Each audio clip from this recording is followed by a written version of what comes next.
evening.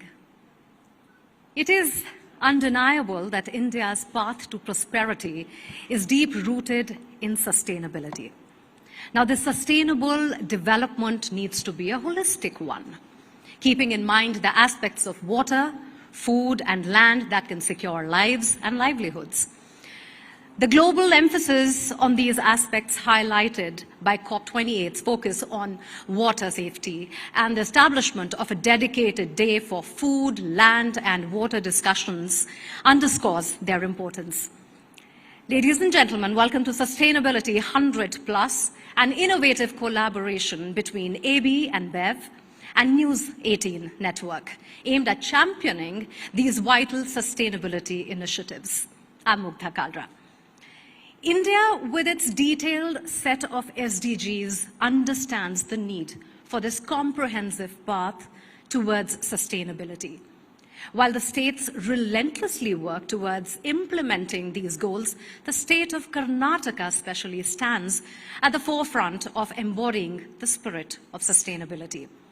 Whether it has been incentivizing the purchase of EVs, consistently integrating policies with SDG indicators, and even envisioning an increase in investments keeping sustainability in mind, as evident in Davos Summit 2024, Karnataka's prosperity is what we are talking about, and we are talking about an all-inclusive prosperity.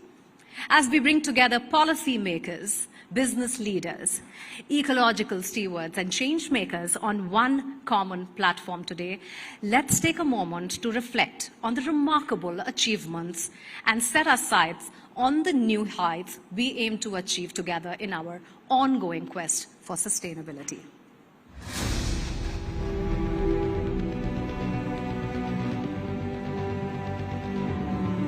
In a world gripped by environmental crises, the call for urgent, impactful action resonates profoundly.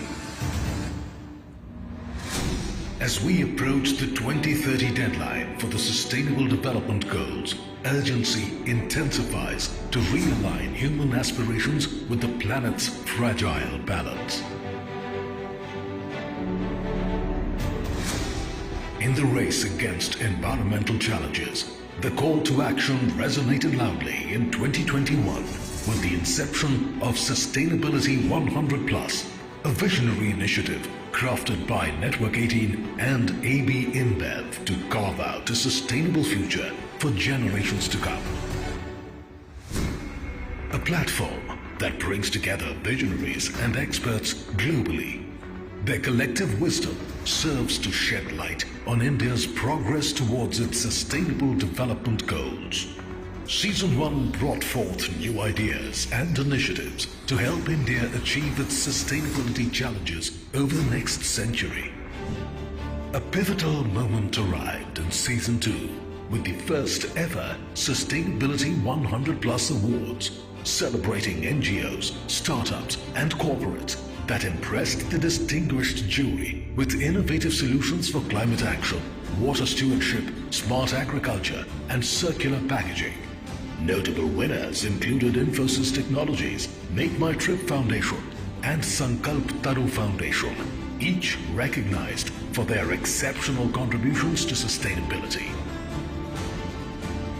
As we continue to navigate the enduring challenges of reducing our carbon footprint and responsibly sourcing key commodities, we return with a focused resolve. Act for impact.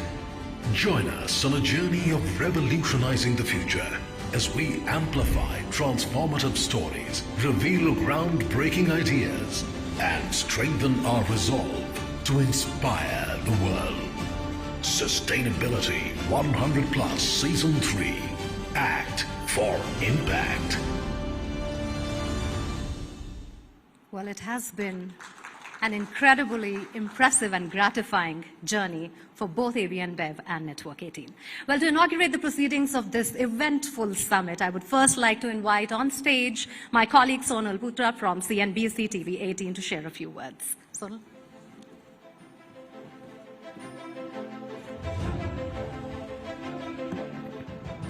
Good evening, ladies and gentlemen. Such a pleasure to see all of you here. A heartfelt welcome to Sustainability 100 Plus Season 3, the Karnataka Summit. This is a landmark initiative by AB InBev and News 18 Network focused on the legacy of eco-consciousness and empowerment that promises to build a better world for the next 100 years and aims to foster urgent action towards achieving the United Nations Sustainable Development Goals, or the SDGs. While the third season of the campaign was launched at the prestigious World Economic Forum in Davos, today marks the realization of our shared commitment to sustainability on a grand scale. The inaugural season of the campaign laid the groundwork, steering us towards sustainability, while the 2022-2023 season magnified these efforts, transforming ideas into actions. It celebrated pioneers' achievements and fostered a social community united by influencers, all dedicated to catalyzing real-world change for a better future.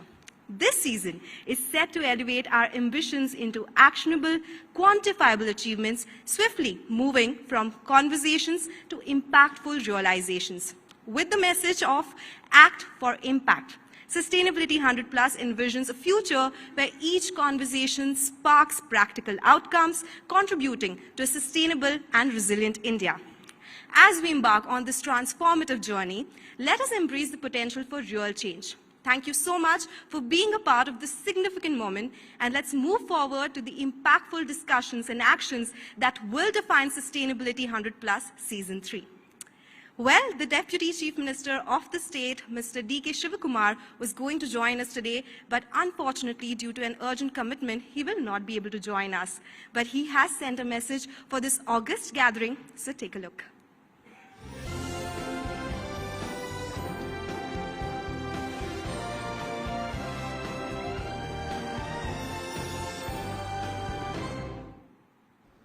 Namaskar.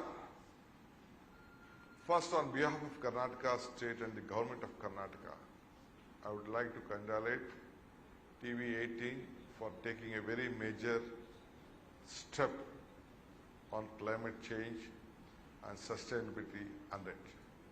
The climate what is in Karnataka is not found in this country.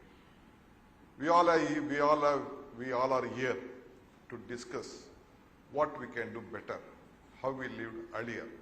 This is what we have to think. Karnataka has a very proud weather which the entire world is looking at. Today, the renewable energy, the agriculture, the solid waste management and the water is a very big instrument which we had to discuss. Today, as far as Karnataka is concerned, as part of renewable energy, we have taken a very leading effort. You know that in Karnataka, we produce more than 10,000 megawatt of renewable energy in an historic 2 years, which when I was earlier the energy minister. Let us take it forward for a big climate change. We want to see that Karnataka will be still more greener. And one more, apart from that, we want to see that the natural and the nature has to mix together. Let us all join together. Today I wanted to be a part of this great event, but unfortunately due to various political aspects, I am not able to be here. Today we are speaking on the 4 pillars which represent the fundamental aspect of the journey. At the heart of this initiative, the 4 pillars, the smart agriculture, climate action, circular package, and the water stewardship. Today all of us are joined for this great journey. It is a strategy designed to re-estimate through the next century, shaping a legacy of sustainability that the future generation will intend and build upon. In our state of Karnataka, we are embarked on numerous initiatives that align with the United Nations Sustainable Development Goals. Our commitment to sustainability is unwavering of our partnership with corporate entity. Innovations and with the policy of create on the march towards the sustainable development among this collaboration. I extend my sincere congratulations to all the InBev that their outstanding contribution to the championing sustainability. I urge everyone here to embrace the spirit of innovation and environmental stewardship by participating in the Sustainability 100+ Leadership Awards. This initiative celebrates those making strides in climate action, water stewardship, circular packages, and smart agriculture. Let us share our stories and efforts in inspire a sustainable transformation. I conclude that let us all join together to make this program a successful. I am very happy TV18 is taking this initiative for the betterment of this country. Thank you.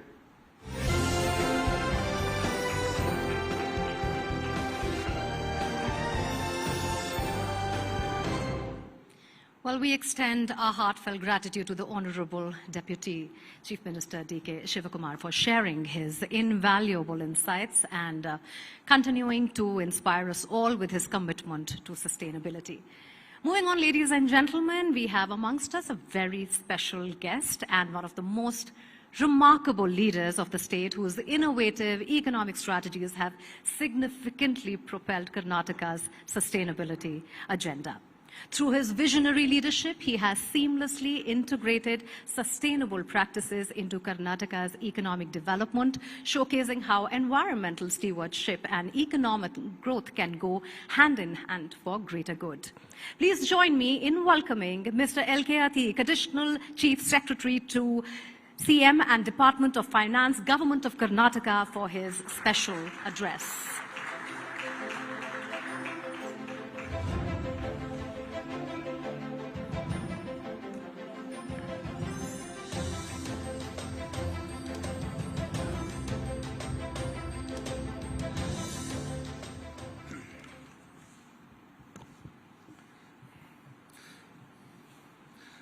Good evening to all, ladies and gentlemen. I'm glad to be here at this Sustainability 100+ event and very aptly titled as Act for Impact. I'll very briefly touch upon some of the key policies that we are adopting in Karnataka to address both the issues of climate change and sustainability. Karnataka, as you might be aware, is a very vulnerable state as far as climate is concerned. Karnataka has the second largest arid region in the country, and therefore it is the second most drought-prone state in this country after Rajasthan. We are actually frequently affected by both drought and floods. Climate change is real and it affects us on a day-to-day basis, particularly in our state, in Karnataka, in more ways than we care to admit. So what do? We have been at the forefront of dealing with these strategies because we are acutely aware of how what is the kind of impact climate change and its results, its adverse results that we face in our state. So what we have been doing is that I would like to address these issues from about 4 major points, and the first one is energy. So we basically energy, transport, waste management, water, these are the issues where if we can address and if you design strategies which can reduce consumption and which can promote consumption from renewable sources, sustainable sources, then we would be addressing sustainability. Recently we were at Davos. Karnataka made major pitch to attract investment, particularly in the sustainability sector. So let me start off with energy, as to what we are doing in energy. I'm very proud to share here that Karnataka is a leader in renewable energy in the country. 63% of Karnataka's installed capacity of 32 gigawatts comes from renewable energy. No other state has this much of capacity. 21 gigawatts, 21,000 megawatts comes from solar, wind and hydroelectricity, which is a record. And we have a vision of further increasing the coverage of energy by renewable sources, which are sustainable sources. And the most important constraint in increasing the energy coverage from sustainable sources, renewable sources, is storage. Because we cannot, we have to do grid balance, and certain minimum amount of assured power, which actually comes from thermal, is required. So what do? We have taken up very aggressive policies towards promoting storage. So one of the important storage technologies available for us is pump storage, and here again Karnataka wishes to be a leader in the country, and we are just about to start a pump storage project of 2,000 megawatts at Sharavati under the public sector, and we are also encouraging private sector to participate in pump storage. The pump storage, basically what we do is that we use water to generate power from renewable sources when the renewable energy is cheap, when the solar energy is available cheaper during the day, and then we pump back the water, and when the demand for energy is very high, we basically generate more power and sell. That's how we store renewable energy through pump storage. Then green hydrogen is another subject which actually there is a lot of potential. We think that Mangalore will emerge as a green hydrogen corridor where we use renewable energy generated in the state to crack water, make H2O, you split H2O to H2, which is hydrogen, convert it into ammonia, and you can store it. So the main problem with renewable energy is you cannot store. You generate during the day and you have to consume during the day. But actually the consumption of energy is required more in the evening.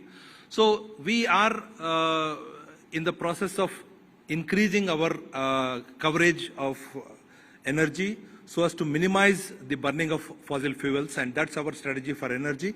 And we are actually looking for a massive private investment. There is a lot of interest in this sector, and we are looking forward to. We are in talk with several private players inviting investments.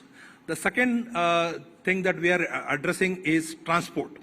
As you are aware, public transport is a very sustainable way to go, and therefore public transport is something that Karnataka is a leader again among the states. Our public transport corporations are doing very well, and we are now promoting use of electric vehicles in public transport. We already have 500 electric vehicles which are plying. 450 of them are in Bangalore city, and we have already placed orders for 1,800 electric vehicle buses. So here is an opportunity where private sector can come in and invest in buses, and then in fact we are promoting what is called a gross cost model. It's a GCC model where private sector will bring in the bus and the crew, and then we hire the bus on a per kilometer basis. Karnataka was the first state in the country to have an electric vehicle policy back in 2017. And now we are updating that policy, and we are coming up with, and we are actually now we are going to call it green mobility policy and not just electric vehicle policy, because there are other fuels also which are sustainable. So we are going to come up with a green mobility policy, and then we are going to invest and attract investment in electric vehicle, not only just electric vehicle manufacture, but the whole gamut of things that are associated with electric vehicles, batteries, etc. And we are actually looking at an investment about 50,000 crores. So our idea is that over the next 10 years, we should have as many buses and other vehicles on electric as possible. But here again, by just having electric vehicles, it's not really climate friendly, because you can have an electric vehicle which is clean, but when you charge it, you charge using thermal, and thermal is generated somewhere else. Therefore, we have a strategy that not only we should use electric vehicles, but we also should reduce the component of power that is coming from thermal, which I earlier spoke about. That is, you promote renewable energy, you promote storage. Then come to water. Jal Jeevan Mission, as you are aware, is a national program which aims to provide drinking water by tap connection, because public tap connection wastes a lot of water. When you waste water, you waste energy. And therefore, to promote efficiency in water use, we are taking up Jal Jeevan Mission. Already 70% of Karnataka's rural households are getting water from tap in their household. And here we are coming up with various innovative technologies to reduce wastage of water and therefore contribute to sustainability. And at the same time, we need to store water at the surface, because if you let the water sink in, then we have to use energy to pump water from the ground. And therefore, we are again wasting energy and therefore contributing to climate change. So therefore, we are taking up a series of programs, particularly by using Mahatma Gandhi National Rural Guarantee Schemes, to revive water bodies. Thousands and thousands of water bodies are being revived across Karnataka in order to store water at the surface level, so that it is used when there are no rains. We can use it at surface without having to pump water and minimize the pumping. Afforestation is another key strategy for sustainability. Karnataka is again a leader in afforestation, and we are a leader in wildlife. And we are very aggressively going in for planting of trees, and in a very sustainable manner. Solid waste is another major problem that affects sustainability. We have a very aggressive and systematic campaign which promotes segregation of solid waste, and we use the wet waste to make it into compost, and the solid waste is recycled so that the waste is turned into wealth. And therefore, through a series of strategies, Karnataka is looking forward to going the sustainable way.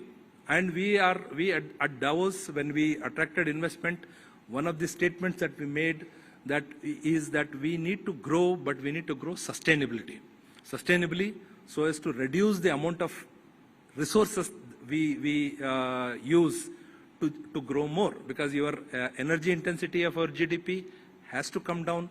We have to reduce waste. We have to reuse and recycle resources. And towards this end, actually, we feel that if with a smart set of policies, we can make it into a win-win strategy, wherein we can attract private investment into sustainable in sectors, and through that we can grow, and it can be a source of job creation as well. So I think these are the broad contours of policies addressing sustainability that Karnataka is following. I thought I'll share this with you. Thank you very much for giving me this opportunity.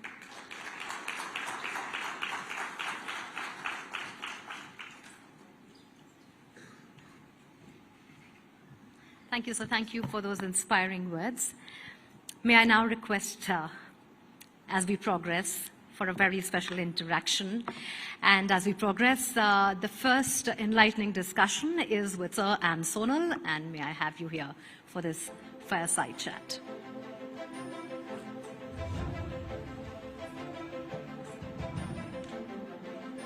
Hello everyone, good evening again, and we all are here on a Wednesday evening talking about sustainability. So that only means how much this word has become important, not only economic development, as you said, it's about developing sustainably. That's the idea now. Thank you so much for joining us today. And that was such a comprehensive take on what the state is doing when it comes to sustainability initiatives. 63% coming in from renewable sources. You have signed strategic collaborations at Davos as well. So we'll discuss that in greater detail. But first up, you're one of the most influential and progressive bureaucratic person in the state, right? When we talk about finance, we have a lot of ideas when it comes to sustainability. The state is doing a lot here. How are the financial strategies which are underlying in the state talking about sustainability, the investments in sustainable ideas? What is the plan here? Yeah, good evening again. Thank you for having me here. As I already mentioned that finance, as you know, is limited. As Finance Secretary, I have a hard job in allocating resources among the competing demands. So therefore, what we are targeting is to, number one, use the financial strategies to bring in investment in sustainability sectors. That is, we would be coming up with a renewed, a revised policy on green mobility. We would be providing financial incentives for those industries which will contribute to electric vehicles and other sustainable transport. And therefore, we want Karnataka, particularly Bengaluru and Karnataka, to become a hub for electric vehicles, and the whole gamut of infrastructure comes in, and that is one of the strategies that we are following. We are bringing in investment in green hydrogen. In fact, there is enormous amount of interest in green hydrogen. We have a series of proposals pending before us.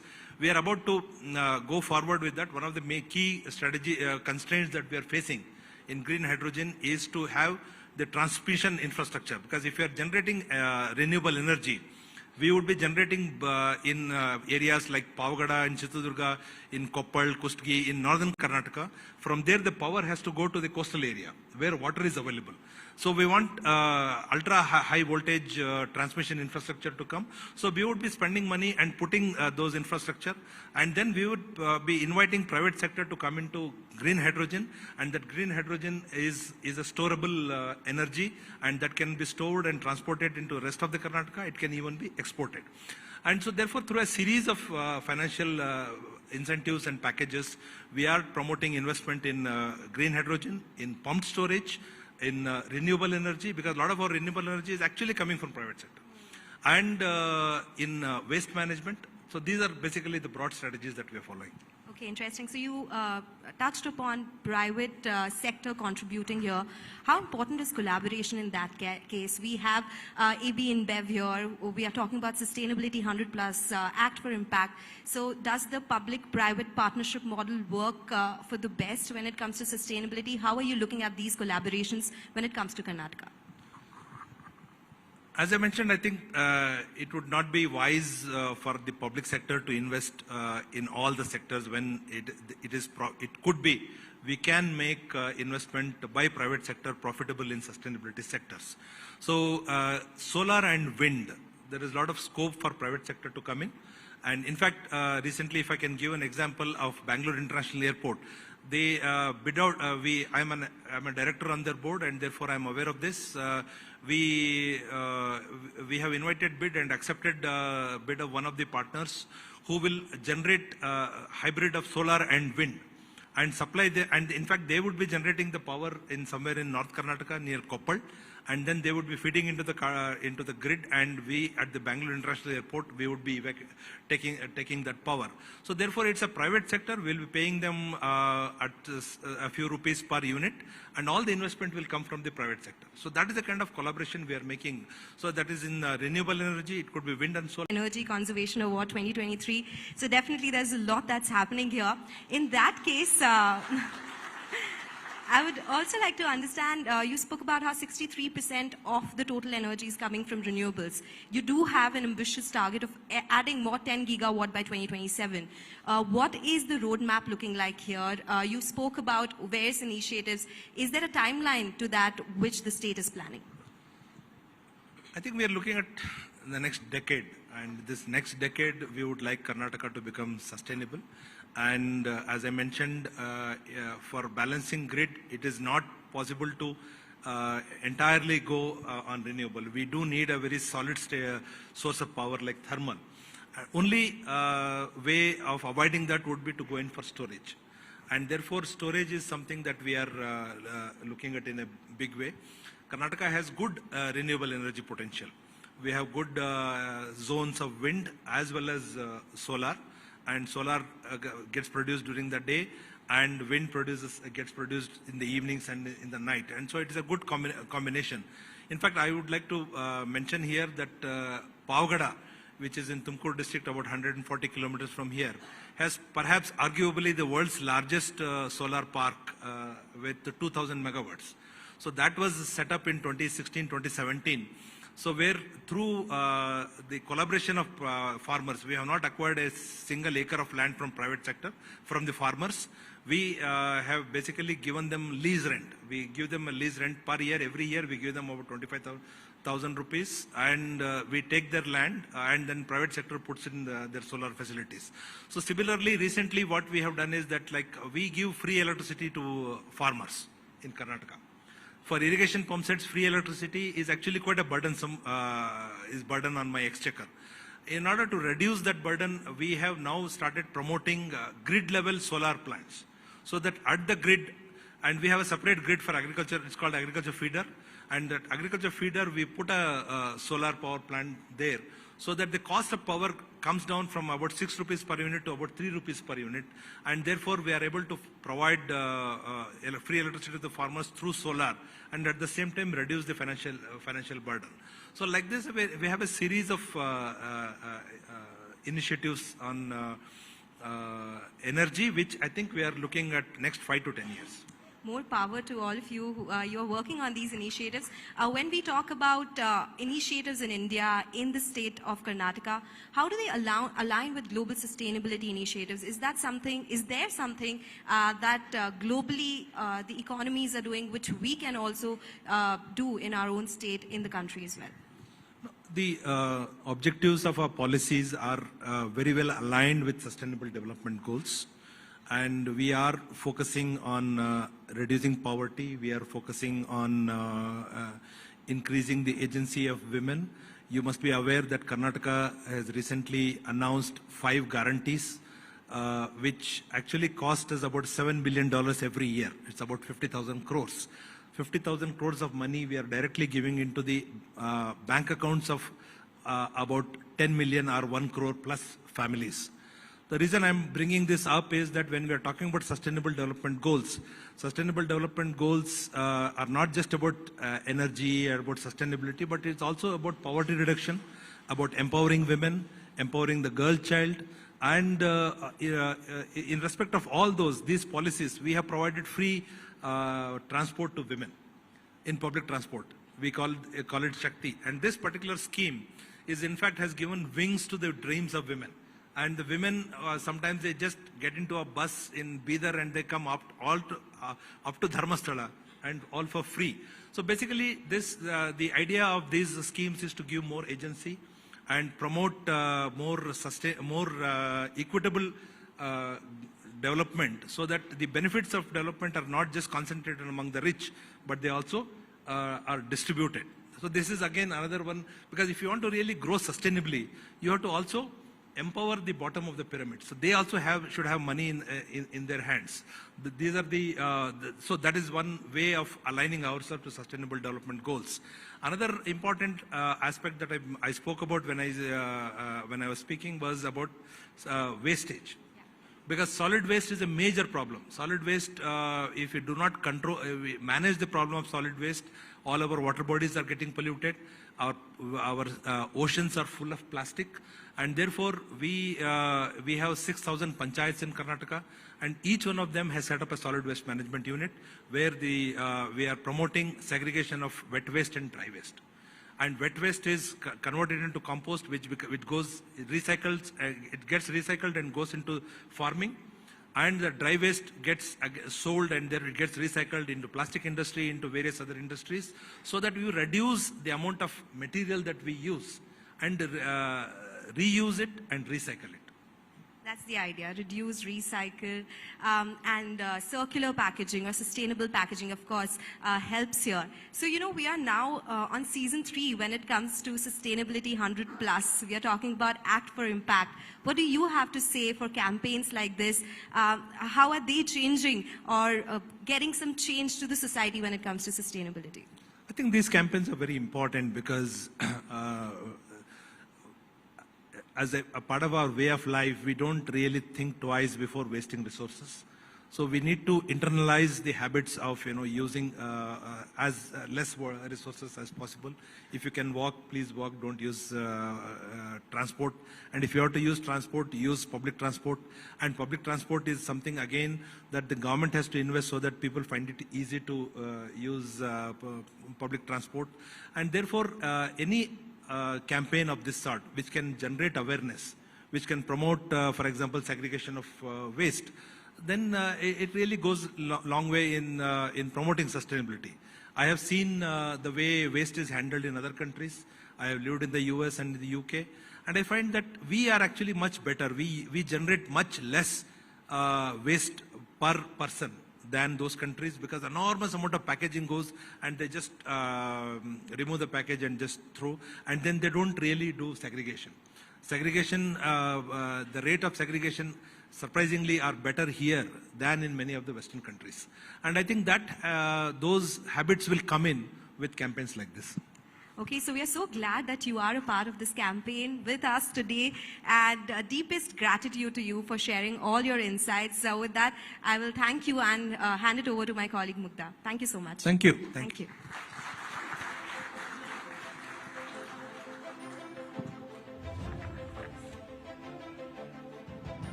Thank you so much. May I request DP Satish, Group Editor South, to please present a token of appreciation to Mr. Ateek.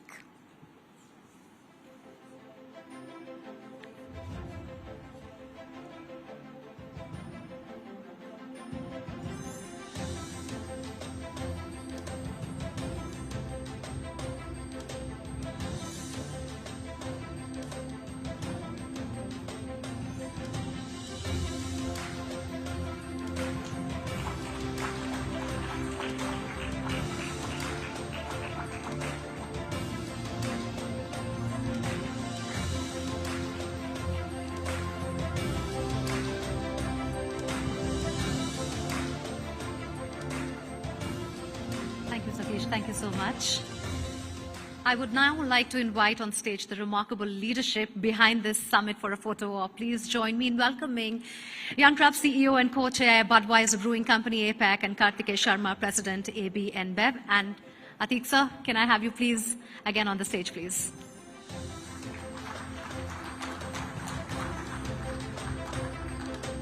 We'll have a quick photo op.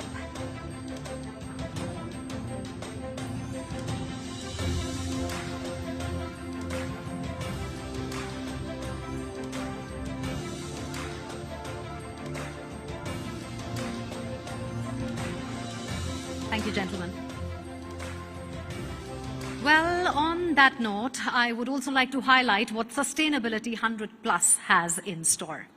Stay tuned for the Sustainability 100 Plus Awards, where we are celebrating the innovators and leaders in sustainability. Be a part of the change. Nominate now. Visit www.sustainability100plus.com and nominate your project or initiative today, and join us in building a sustainable future.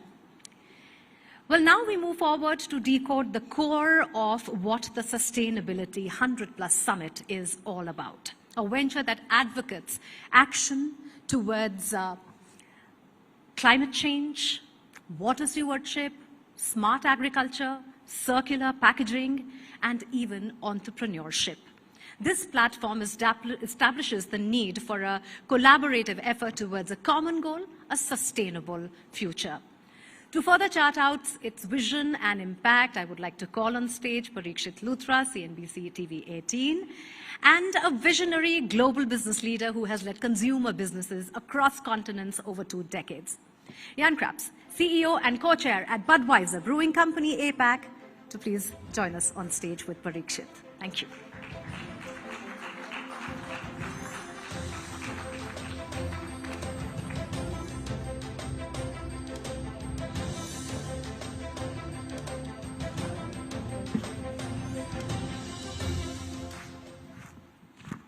Thank you so much, ladies and gentlemen, for joining us. This has been a great evening, and it's only going to get better. Sustainability has been high on the agenda for the past many years for the Indian government.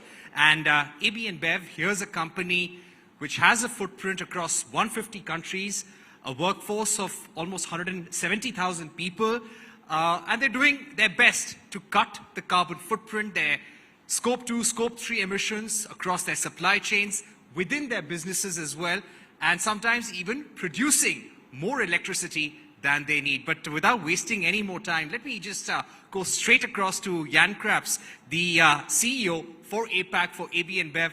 Thank you very much for joining hands with Network 18 for this very important campaign. Let me just begin by asking you, we hear, whenever there is a climate summit on, we hear about the importance of what's happening to the climate, the weather patterns, what's happening to the glaciers, why this is extremely important for companies to implement. Give us a sense, as you expand your footprint globally, one important target for you is revenue generation. But at the same time, why is it important for you to be laser focused on sustainability as you grow your footprint? Thanks for having me, and good evening, everybody. I think I want to thank all of you to take some precious time out of your agenda to invest on this important topic. So I think if you take a step back for our company, we brew beer. And, but beyond that, we have an ambition in India to be a leader for the beer industry. And leadership means, you know, elevating the beer category. And that's on different fronts. We want to offer higher quality products to Indian consumers, so it means premium beers, Budweiser, Corona, Hoegaarden. But beyond that, also a digital beer industry, which is high-tech. So, and of course in India there is a very big high-tech industry, and we want to leverage technology to elevate the beer category. But then to your point, also a sustainable beer industry. And so we take a leadership role on sustainability here in India. And specifically, is not just talking, right? The theme for tonight is Act for Impact, and we actually took very explicit public commitments on sustainability. And we announced 4 sustainability goals by 2025 to be achieved, which we track on a yearly basis. And also, we took a commitment to be completely carbon neutral by 2040, not only within our own operation, but also in our whole full supply chain. So scope 1 and 2, but also scope 3. Which makes this a very ambitious target to achieve by 2040. Right. You spoke about reducing the carbon footprint across the supply chains, and that's really a big problem, isn't it? 80% of emissions coming in from scope 3 or your supply chain. How are you working with your partners, your suppliers, some of your retail partners to reduce the carbon footprint? Are there training sessions on? Are there certain mandates you're laying down for them across the world? This carbon neutrality by 2040 is indeed a very ambitious target. We actually have less than 20% of our full carbon impact within our own walls, right? So we actually need to work with partnerships to achieve our ambitions. So it's with our suppliers, but also with our distributors, with our store operators, that we need to work together to map the whole carbon footprint and then plan actions together on how to achieve it. In our own environment, in our own breweries, we place solar panels. We actually move into electric vehicles. We do power purchase agreements where it's allowed. For example, Karnataka is indeed one of the states in India that is visionary and is leading on this front. So we already have more than 80% of our electricity with renewable sources. Which I understand 62%, so we are one of the leaders on the front here in Karnataka. But we still have many states in India where this is not possible. Then we work with our suppliers in what we call an SSA, so Supplier Strategic Alliance. And we actually help our suppliers in India, already more than 100 suppliers that we partner with, to help them map, first get a good visibility on the carbon footprint, because it is quite a technical matter. Then also use the standards to analyze action plans that we can drive to improve that. And several of our suppliers, we already have mapped action plans before 2030 on how to reach carbon neutrality on their business as well, so that the full value chain can get to 2040 carbon neutrality. Right. You spoke about 4 pillars of sustainability that AB InBev is following across the world. And today the theme of the discussion, as you rightly said, is Act for Impact.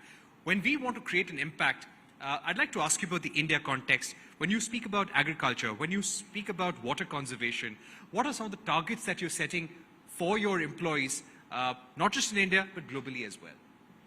Yeah, we wanted to take commitments on sustainability that are really relevant to our business.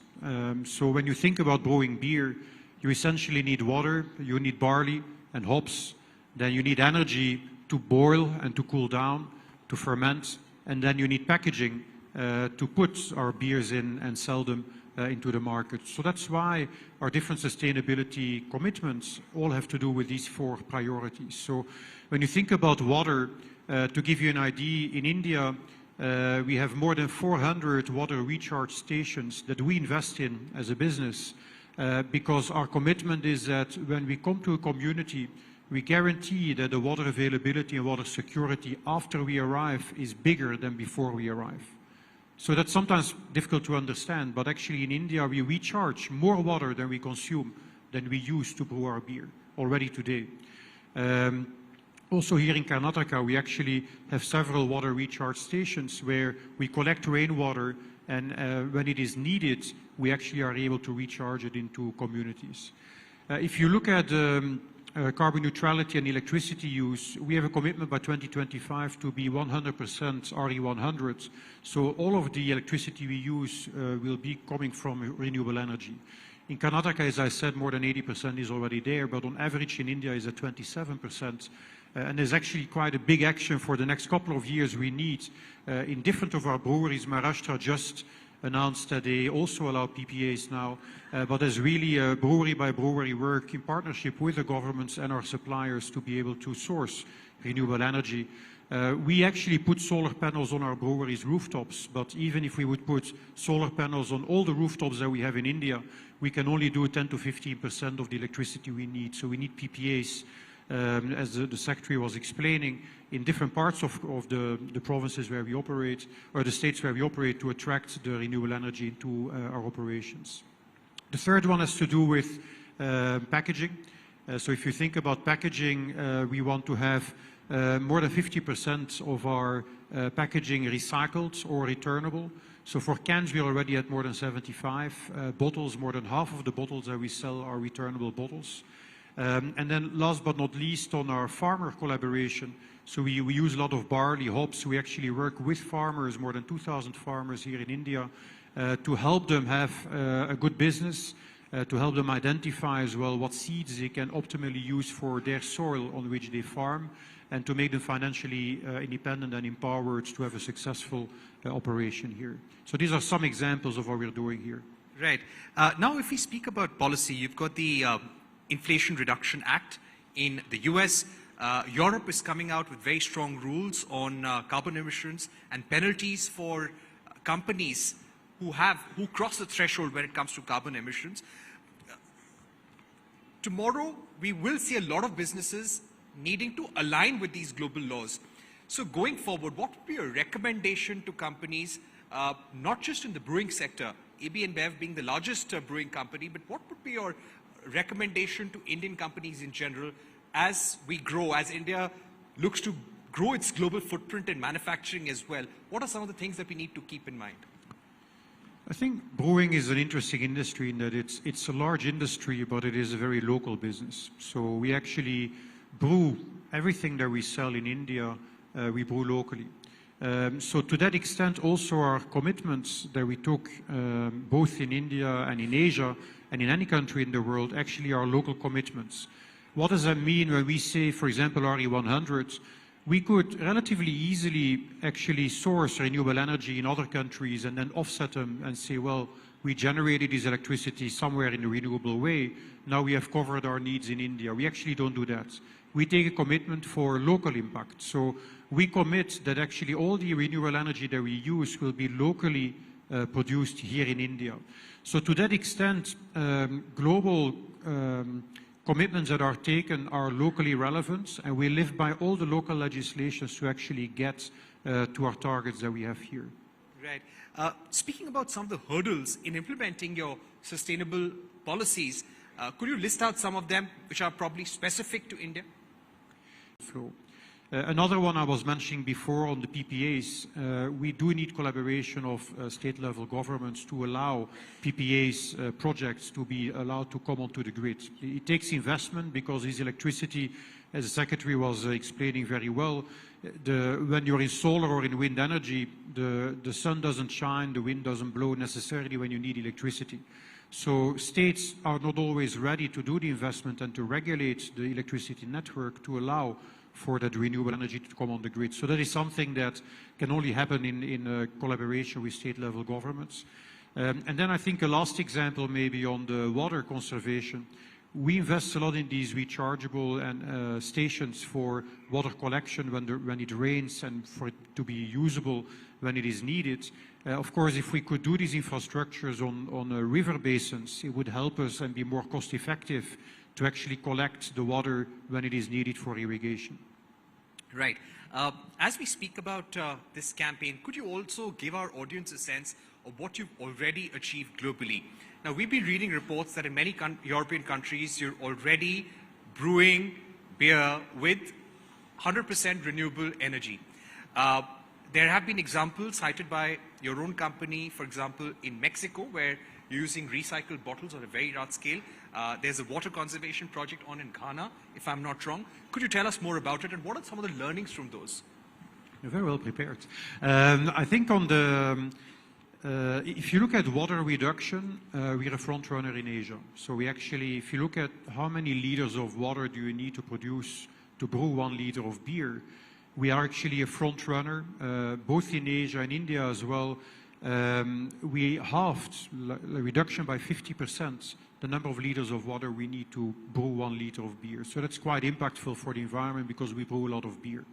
If you think about renewable energy, we're lagging behind. Not because of a lack of enthusiasm, we're actually a very passionate team, and this topic actually makes our people very passionate. But there we depend on local regulations. So there is really a call for action for different state governments to allow us to do PPAs and invest in more renewable electricity generation.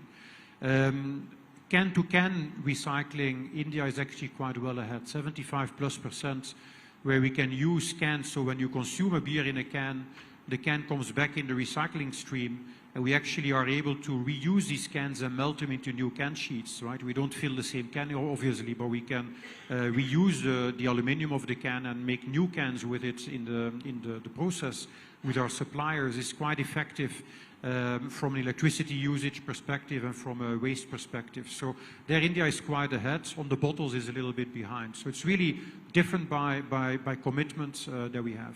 Right. How important is creating awareness?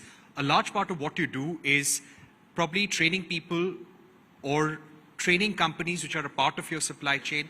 What about training the consumers? How hard is that? And campaigns like Act for Impact, Sustainability 100+, that AB InBev and Network 18 are doing together, how relevant are they in the conversation on sustainability?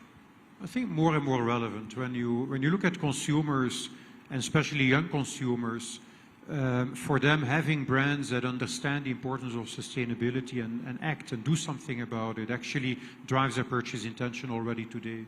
And we have a luxury of having very strong brands and appealing brands.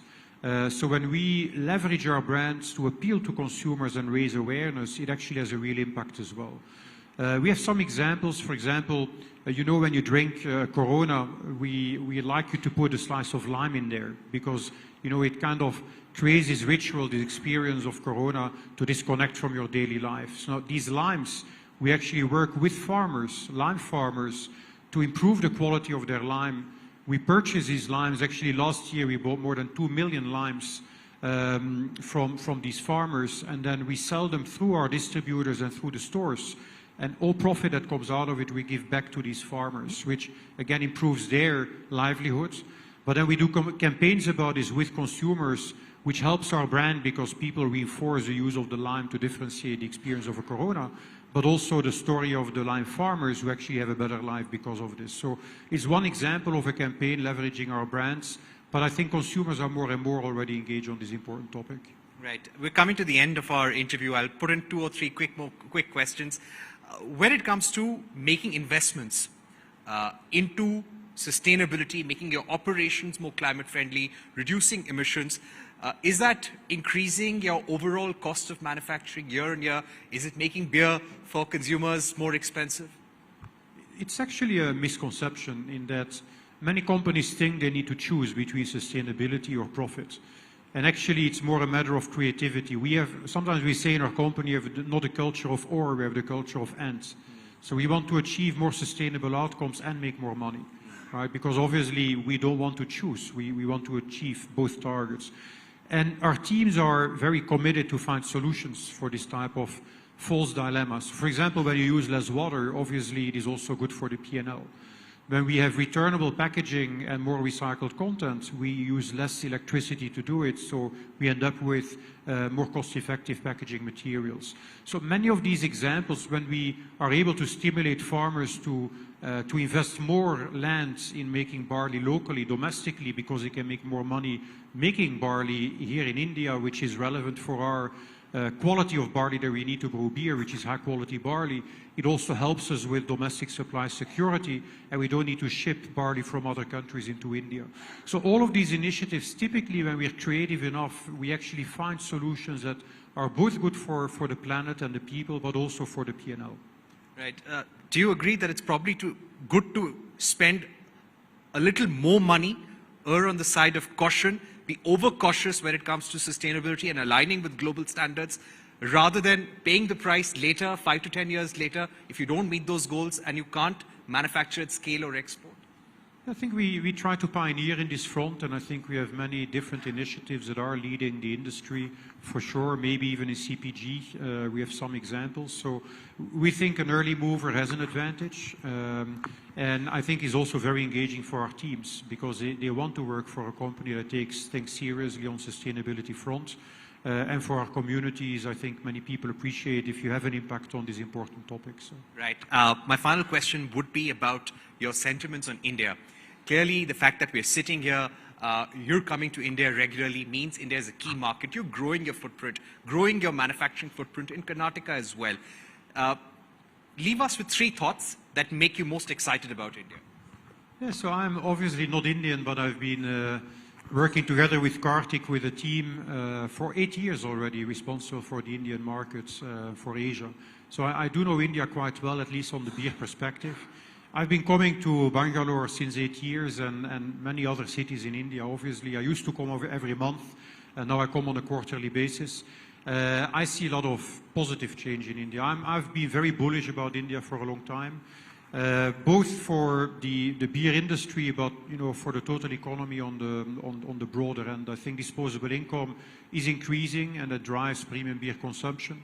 I think when I just land in the airport and come to Bangalore, it's a metamorphosis over the last 8 years in terms of more terminals, highways, flyovers on the highways. Soon, the expansion of the subway system. I think is amazing to see the infrastructure progress. And then just the passion of our Indian people, our colleagues, our consumers, I think is very infectious. And big dreams. And, we're a company of big dreams, and we really enjoy working with the team here to achieve our big dreams as a company. Right. Jan, it's been an excellent conversation. Thank you so much for spending time with us and telling us about your views on sustainability and what AB InBev is doing, not just in India, but around the world. It was a pleasure talking to you. Thank you very much to everyone in the audience. Thank you so much.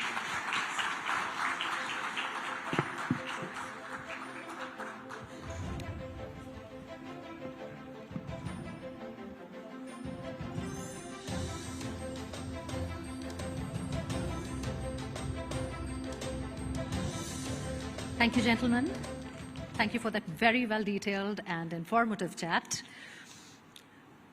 Moving on, AB InBev India transcends the identity of merely being a beverage enterprise, embodying a foresight geared towards a sustainable and environmentally friendly future. It manifests a dedication to societal well-being, a principle that is further reinforced through its robust collaboration with News 18 network. Get ready for a groundbreaking season on Sustainability 100+, an initiative by Network 18 and AB InBev India. Act for Impact is our rallying cry as we unveil Season 3. Sustainability 100+ Season 3 will continue to focus on 4 pivotal pillars: climate action, smart agriculture, water stewardship, and circular packaging. And let's not forget the heart of it all, the Sustainability 100+ Awards, where trailblazers and disruptors shaping our future against these pillars are honored. Calling upon innovators. Submit your entries at www.sustainability100plus.com for an opportunity to contribute to a sustainable future. Join us as we pave the way towards a sustainable future. Act for Impact with Sustainability 100+, Season 3. Ladies and gentlemen, Sustainability 100+, Season 3.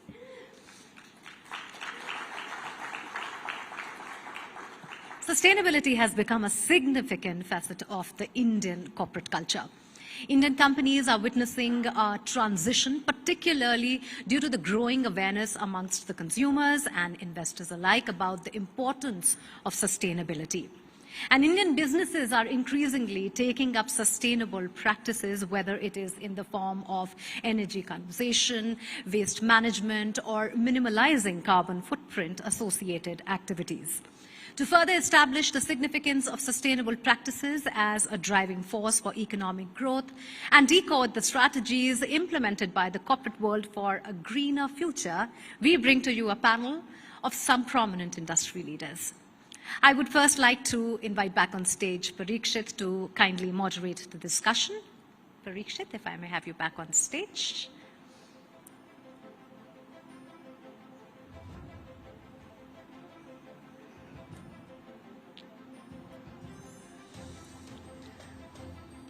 All right, while we wait for Parikshit, he is right here. Join me in welcoming Kartikeya Sharma, President, AB InBev India, Kamal Bali, President and Managing Director, Volvo Group of India, and Ashish Kulkarni, Partner and Associate Director, Climate and Sustainability Practice, BCG.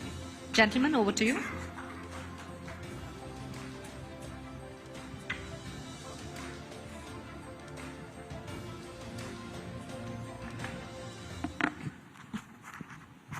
Thank you once again, ladies and gentlemen. And we have a stellar panel. We've had some great conversations with top bureaucrats, the leader of ABNB for APAC here, giving us the vision, setting the context for the evening for a very important Sustainability 100 Plus campaign. And this is the season 3 that was recently launched in Davos. We have been partnering with ABNB for the last few years, and this is an important conversation for Network 18 to drive the sustainability agenda. And as our speakers have been speaking about, awareness is a very important frontier that we need to focus on. So let me kick this off with Kartikeya. Kartikeya, give us a sense of the learnings of this campaign for you so far, the campaign that we launched in Davos this year. What are some of the learnings that you've picked up over the years which you're now implementing in your business? So thank you, Parikshit, and I jokingly told him, when you've spoken to my boss who speaks as well as Jan does, what are you even going to ask me? And he said, we'll go a little more deeper in India. And that's exactly what maybe I can expand on. This is indeed season 3. And I told Shireen when we were shooting this in Davos that we seem to be raising the bar on locations as well. We shot the first one during COVID when I was on Zoom, and she was in Noida in the studio. The second one we had the pleasure of doing in person, and then the third one, what an apt setting. Because Davos was all about the economic miracle that is India. Davos was all about artificial intelligence, and Davos was all about sustainability issues, particularly related to climate change. What have we taken away in the first 2 years, and we're excited about in edition 3?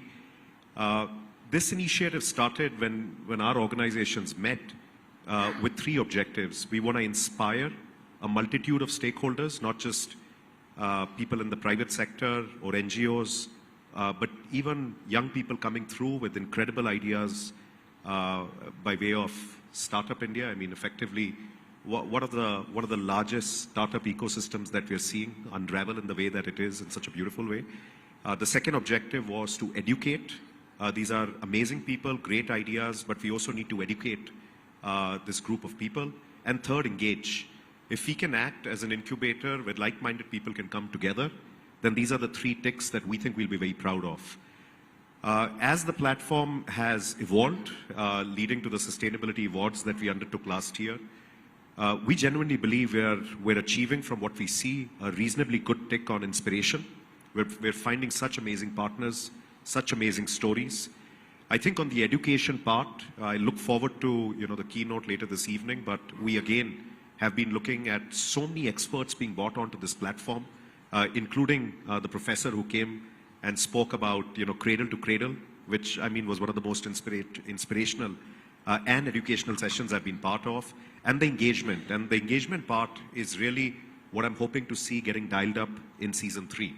Why? Because it's all about acting for impact. And now we need everybody who we've been bringing together to operationalize these solutions, scale those solutions that were already in the marketplace, And we hope to be benefiting from it ourselves. We have very clear objectives. We're almost a company that's perennially in a hurry, but with sustainability goals, we almost feel like we've got our racing shoes tied up even more strongly. We've got goals to close on renewable energy, as Jan called out. We've got a lot of exciting things happening on agriculture that we intend to scale, and I'll speak more about it later. On water stewardship, we think we're early pioneers, as has been called out, but hungry for more. And then finally, on circular packaging, we think there are areas where engagement between suppliers and manufacturers can improve, and I'll also expand on that a little later. So that's what we're excited about, and that's also what we think we've achieved in the last 2 years. Right. No, great to hear that, Kartikeya. Mr. Bali, let me get you in at this stage. Volvo as a company, Europe has very strict laws when it comes to emissions, when it comes to the environment. And probably that plays into the ethos of what Volvo has been doing as a company as well. But from your experience, over the last 2 decades at what has happened in Volvo, what would be some of the key trends that have come to you which are probably the most important for your business? Thank you, Parikshit, for having me on this show. I think this subject is so compelling. When I was invited, I said, I will definitely make it. So, but just to track back the last maybe a decade or so, I think sustainability is no more a choice. I mean, I think acting on the 4 elements or 4 pillars of holistic sustainability is no more a choice. And Volvo realized this fairly early. We started our job on wearing a sustainability lens almost about 20 years ago, when we started looking at issues pertaining to people, process, and the planet, you know. And of course, so these are the 3 elements on which the previous speaker was also talking. So I think this is something which we have focused on deeply. Therefore, we started testing 8 different types of fuels about 17 years ago, which were non-fossil in nature, were clean fuels, which could be used on the IC engines. So that started including DME, methanol, and so many of those. So that effort started much before the sustainability issue became a compelling need for the world. If we really want to leave this planet for our future generations in a reasonable shape, I think it's very important for all of us that sustainability is no more a lip service, and it's actually a reality. So I think that's the journey. That's the way we have looked at sustainability as a group. And more what's happening, that even when we speak about bank credit, even to MSMEs in India, what the company is doing in terms of ESG, what kind of sustainability goal it has achieved, all those points are becoming very, very critical in acquiring working capital loans and loans for expansion as well. Ashish, if I can get you in at this stage, give us a sense of how right has been India's approach so far. We have multiple pillars of sustainability going on. This has been a big push from the Indian government's end. When we speak about awareness, there is a lifestyle for environment campaign that India and the Prime Minister has been pursuing. But how have we progressed so far, and what are some of the gaps in our approach when it comes to a national push? One country, one push for sustainability. Yeah, first of all, thanks for inviting me to this panel. And this is a very pertinent question. And where we start is basically, I'll start from a global perspective. I think we do have our Paris goals 2015. We all signed up for, making the whole world a livable place, wherein all the countries, had this agenda that we need to be below the 1.5 degree centigrade temperature. And what India has done over the years is to align itself and its growth agenda and its economic agenda towards it. So in terms of our NDCs, nationally determined contributions, I think we are one of those countries who have taken much larger targets than we are looking at other countries when we look at other countries. So a prime example for it is the 500 gigawatts by 2030. We are somewhere around 118, 120, and we still need to give a large push towards reaching that goal and target. But that's being ambitious. And that's being also from the perspective of this COP, we also launched the Lifestyle for Environment, and Prime Minister was there. And this is something that, wherein each individual sitting around here could contribute towards sustainability. And each of us need to be also a part of it when it comes to, reaching those targets. And I think from a business perspective, as we grow into this realm of sustainability, making businesses in line with what nature wants, and all have been speaking about it, during these conversations. I think bringing everything into business as usual with sustainability in it, I think that is what is going to take foot. And in terms of the last point on where are the gaps, I think from a perspective of nationwide goals are there, but at the subnational level and at the regional level, at the cities level, at the panchayat level, if all have to be aligned, there needs to be resources, there needs to be policies, regulations which will align themselves towards it, and then bring in the right amount of climate finance towards bringing all these aspects, and having that climate action at all levels will only take it towards achieving all goals. And perhaps having a standardization of rules as well. This is what a lot of companies also have a problem with. You move from one state to another and the policy changes. That is something that you would need to avoid. But Kartikeya, this is a company, AB InBev, very committed to India. We've been reading how the company is considering investing 400 crores in Karnataka. Give us a sense of your footprint in the country in terms of manufacturing, supply points, and then I'll come to my next question. So we've got about 10 breweries direct and then leased for our brands with partners that are quite equally spread from north to south and east and west. So we've got about 3 breweries in the north between Haryana and Uttar Pradesh. We also have a brewery in Rajasthan. We have breweries in the west, in Aurangabad. We've got breweries, of course, in the east, out of West Bengal, and a lion's share of our breweries are in the south, because the center of gravity on beer consumption happens to be, south of Madhya Pradesh. Great people who love beer and wonderful weather. So that's what we put it down to. So we've got a majority of our breweries down here. Our outlook on this planned investment that you're alluding to, and I know you have a follow-up question, is fundamentally based effectively, and the gentleman who finally approves those proposals is sitting right here as well, is based on what we consider to be, I think you briefly touched upon it, is a stable environment of business that allows for policies to be predictable and then for an investment thesis to play out. You don't do 5 to 10 year NPVs and realize that, the business case collapses in the 18-month of that because, the policy kind of went downhill because either there was a change of government or the existing government decided to change their mind. So we fundamentally see Karnataka as that place that has been an epitome of alcohol policy stability. There are obviously some considerations that I think the Secretary was speaking to in the more recent past vis-a-vis investment requirement to support some local agenda points. We always look to engage with the government, always look to engage with them to see the big picture they're seeing for society, as well as the shared big picture that we're seeing for society. And in that big picture, we see with the demographic advantage that India has, over 60% of the country being under the age of 30, that effectively the category that is beer represents moderate forms of alcohol that don't require extreme steps like what Bihar undertook because they were having an alcohol problem. What did they decide to do? Prohibit alcohol. That goes nowhere. We've seen it from examples of some of our biggest markets like the United States.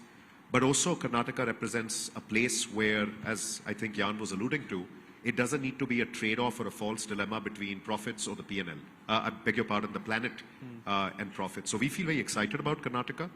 And our commitment in exploring this possible investment is based on the continued stability of the policies that we think the Karnataka government is committed to. So Kartikeya, an important point that you have been making, and also what Jan said, that profits and care for the environment, care for the planet have to go hand in hand. They can't work in silos. Now, when you choose states, the reason why I'm asking is because today the Indian government is pursuing global investors. We want to make India a global manufacturing hub. There is competition, immense competition among states to attract these companies. As there are stakeholders from the government and industry here, give us a sense that when it comes to sustainability environmental laws, what do you look for in states? When you look at setting up a brewery or setting up a supply chain somewhere, what are some of the elements that you definitely need to see there on the ground in that state before you consider an investment there? So we actually see this not just exclusively being the responsibility of the government. Like has been alluded to, we also see us as private players stepping up to the plate and filling gaps that may not be fully addressed at this point. So let's just take water for a second. As was being called out by the Secretary a little earlier, we're not always going to have an ideal case scenario before we can even have our brewery either scaled or a new greenfield set up, that we'd have adequate levels through maybe the foreseeable cycle of the brewery's existence. Let's take maybe a decade or two. As was being commented on by Jan a little earlier, we actually see that place, even if it was not adequately at the level of groundwater that we would see, we see actually ourselves as a force for good. That once we have our brewery set up there, we'll actually contribute more to recharging the groundwater, the aqua purifiers if they're there. We'll do more for the communities we serve in to leave that place better than the way we found it. But that's just to give you an example on water. I think what we kind of look at beyond, of course, the commitment to create a level playing field for all alcohol manufacturers, you're well aware of the fact, and this is something I've spoken very openly to, that from time immemorial, alcohol has an uneven playing field, where ironically for a country like India, not just our temperature, but a very youthful country, we actually have policies that promote harder spirits as opposed to moderate spirits. And the way this is done is by disproportionate and heavy taxation on moderate beverages. To cite an example, in all states in India, if we were to average out, hard spirits, everybody loves a good whiskey. I'm not taking pot shots on anybody's favorite drink, but hard spirits and beer have a tax structure where beer is taxed 2 times that of hard spirits. So you can just imagine, here's a product that has a fairly recyclable packaging ecosystem. You don't pop open a bottle of one of your favorite whiskeys and you expect to refill that. We do with beer. You don't expect to see some of your best products come in can, which has, in India's case for us, 78% recycled content. We do that with beer. This is an SKU or a pack that has a very high degree of recycled content.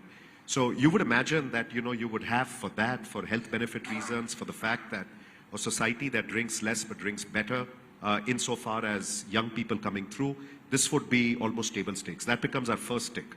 I mean, if we see a government, on the other hand, that's driving a very different agenda, that's blindly looking at revenues, I mean, it begs the question, is that something where we would like to see our money go? The second thing then comes down to what is being offered as a manufacturing ecosystem to potential investors. So we expect, like was being called out, Karnataka has it, but Maharashtra also announced an opportunity to tap into renewable sources through these purchasing power agreements. It's terribly expensive. The transmission lines, the distances you have to go to. By the end of it, you feel you're driving up your renewable commitments, but also taking yourself out of business. It almost becomes an existential dilemma. The third, as we spoke, we actually see the opportunity that suppliers need to go hand in hand with manufacturers. So I said I'll unpack a few examples, but there are progressive governments in India who are giving incentives for packaging to actually see a benefit through the entire supply chain. Retailers who are given incentives because they have a deposit scheme, like was being cited as an example in Europe. Examples of the kind where suppliers in the interim aren't actually going to contradict the idea of sustainable practices of developing glass. And just one example to round off. Right. It's a very power-intensive industry. And ironically, if I can share an example, when you colortize glass, because it doesn't come back in its original form, but it's actually turned into mulch, right? You have many times the makers actually pay an extreme premium for our supplier, our collector network, the people we call kabadiwalas, to actually break the glass and give it in colored format, as opposed to discouraging that by giving very low incentives so that manufacturers can reuse that bottle. This is an inherent contradiction where suppliers and manufacturers are not playing by the same rules of engagement. But we're an eternally optimistic company. You don't come to India and be pessimistic about India. We're working with suppliers to see if their commitments are in sync with ours. Otherwise, there are always options where we also need to ask ourselves if there's a value interaction. and a value interaction on the topic of sustainability is very important to us. Right. I hope I've unpacked that. No, of course. And so clearly there needs to be a greater conversation between the government and the industry when it comes to brewing, or for any other company for that matter, and make sure that the laws are easily followed, easy to follow and implementable across the country. When it comes to circular economy, we discussed that a short while back. Kamal Bali, at Volvo, over the last few years, we've seen seeing a great push towards reusing your components, be it in the gear shafts, be it in the seating, be it in the components in the vehicle. India currently, at a very nascent stage, is considering mandates for the auto industry to reuse, for every car company, every two-wheeler manufacturer, three-wheeler manufacturer, to reuse some amount of components, some percentage of components. How practical is that? And what is the European example on that? No, I think this is a phenomenal solution that actually provides tremendous amount of cost reduction to the whole ecosystem. So circularity is there to stay. We've in fact ourselves started remanufacture of large blocks, long blocks, which we call in case of engines, gearboxes. So there is a cost reduction of almost 30 to 40% on some of those components. So that's a very, very good... That's a point that Jan had also made and Karthikeya has also made. Absolutely. That's a very big incentive. But only thing which we need to do in a systematic way is to make a proper ecosystem and institutionalize this mechanism. And of course, there are issues of taxation and others, because you buy back and then you again sell. There's an issue of double taxation. So there are some of those things which we need to sort out. But I think these are early days. But to my mind, in terms of technology and in terms of the ecosystem, this is going to be the key to actually moving to the next step. And this also reduces a lot of material which is going into the landfills.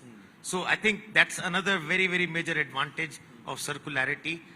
It not only reduces your cost, it actually improves, it actually reduces the resource utilization, which is very, very good for sustainability. You go lesser mining, which is again very good for sustainability. So I think circularity is there to stay, and it's a very, very good idea to actually institutionalize. Of course, as I said, we will need to get some of the things fixed together with it's going to be a collaborative thing between the entire value chain, your suppliers, the government, the logistics organizations, and the OEM. Right. So I think we will have to really, and partnership is the future leadership. Right. If we can partner in some of these issues, I think that is when we will be able to drive some of these initiatives. Right. Ashish, when it comes to mandates, especially mandates on circularity, where does India stand as far as various product segments go? But today we're speaking about the brewing industry. We've got a veteran of the automobile industry as well. How easy or challenging would it be for the Indian government to implement mandates? And then we'll ask Karthikeya whether mandates is the right way forward as well. Ashish. Yeah, I think this is always a age-old story of carrot and stick, right? And I think, I mean, for a country like India, I mean, both need to be balanced, I would say. And for that matter, when it comes to the policy change and the question you were asking, Karthikeya, that, you know, how is that the government can actually go ahead and implement and help the industry, because industry is doing whatever it can take to, because they have realized that some certain stage that sustainability is going to be the business as usual, and it is going to drive profitability, not just being business. So in case, so basically from the government side, I think there are, if you look globally, we do have green industrial policies which are coming into place. I would say that, you know, all states should just do away with industrial policies. It should come up with green industrial policies. And basically from what I mean by that is to have, facilitate renewable energy at the doorstep, water at the doorstep, and basically with recharging and other aspects, waste.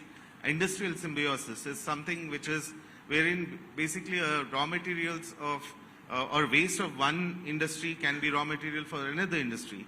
And imagine if all of this is happening in at one place, the kind of efficiencies which you can bring in, the kind of profitability which each industry can give each other is something that could be really, that, you know, India could progress on those aspects. And we do have a starting point. Karnataka is one example, and there is Gujarat, there is Maharashtra, they're all looking at these aspects. But if we just take all of these and, you know, club them together and, you know, have a vision for industrial policy where public-private sector partnerships do come into play, I think this is a vision worth taking forward. That's important, Ashish, what you said, that just do away with industrial policies, have green industrial policies. Kartikeya, would you agree with that? That we now need to think about industry in a completely different way. I don't want to digress from the larger theme of the topic, but today you're talking about AI, you're talking about reducing carbon emissions, you're talking about circularity. Do you feel that the current industrial policies we have in the country across different states are probably not the right for the future if you want to grow businesses, if you want to attract manufacturing? So the phrase that I probably caught using in the office by my teams more than anything else is to never throw the baby out with the bathwater. And that phrase for me rings home truer in the brewing industry as examples of mandates gone wrong. You take an example of a state like Bihar, where the core root of alcoholism was born out of illicit alcohol. You had people brewing, or either I should say distilling moonshine in their households. People were drinking that and dying. Women were becoming widows, and household money was going into all of that. What did the government do? If you think about mandates, and that's a scary word, you know, license Raj has not gone away too long ago, but you actually see this very unelegant response that says all alcohol is evil. When the reality is that at some point, you know, there were probably consumers in that state who were drinking a 4% beer or a 5% beer, you know, whatever we refer to even as strong beer, a far cry from a 50%. Just imagine the destructive nature of that mandate, which was, you know, very swiftly implemented. You have an illegal economy and revenue loss. And the legal revenue loss, the loss of the ecosystem that would have enabled farmers, downstream suppliers like retailers, people in the hospitality industry, more closer home Andhra Pradesh, similar outlook, a call for action or an act for impact gone wrong, where again the baby is thrown out with the bathwater. Our view, on the other hand, I think I was on this panel with the Honorable Commerce Minister, Mr. Piyush Goyal, at a manufacturing and food processing industry panel. And he said something so, on the contrary, elegant, yet simple in execution, where he instructed all his bureaucrats that we have to start treating companies, global or local, or a blend like AB InBev, very proud of our provenance, but very proud that we're local, and see their track record and rate them. If you're a public listed company, you get rated. If you're a well-performing bond, you get rated. And what he said rung home true to everybody in that panel, that if there is a company that is not breaking the law, is fully compliant, and is actually adding and generating so much value, don't go them and ask them to reapply for licenses every 2 years. Give them a license for 5 years. Make life easy for them, but penalize companies who are finding a way to play not by the rules of game, but, you know, indulging in all kinds of non-compliance. So our view, to sum up, I think mandates introduce all kinds of procedural responses, which are more regulatory compliances. But I think things like innovation, creativity, out-of-box solutions, forums like this that try to seek out new ways of doing things more efficiently, I think they start to go away because people are more worried filling up checkboxes. Yeah, and they start trying to find a way around. And they start finding ways around. Right. Talking about AB InBev's 2025 sustainability goals, smart agriculture, water stewardship, climate action, circular packaging. We've heard some global examples, but in Karnataka and the states that you are deeply involved in, how are you implementing this around those businesses? Could you give us an outlook of what you're doing on these 4 pillars, possibly in India, over the next few months? Because I expect that all these policies are not just good for the company. They don't just help you to cut losses, but they also support families, support villages near these factories. Yeah, and more, not just within proximity. So if I start with something I think we take the greatest amount of pride in, is our effort towards agriculture and our commitment to the sustainability development goal of having fully skilled, fully connected and fully financially empowered farmers has seen us go to 2,000 farmers. But if you think about the ecosystem, that's 10,000 families. And we see that number swelling up to 5,000 farmers before 2025. We're very proud of the fact that these are extremely skilled farmers because we actually offer crop growing protocol.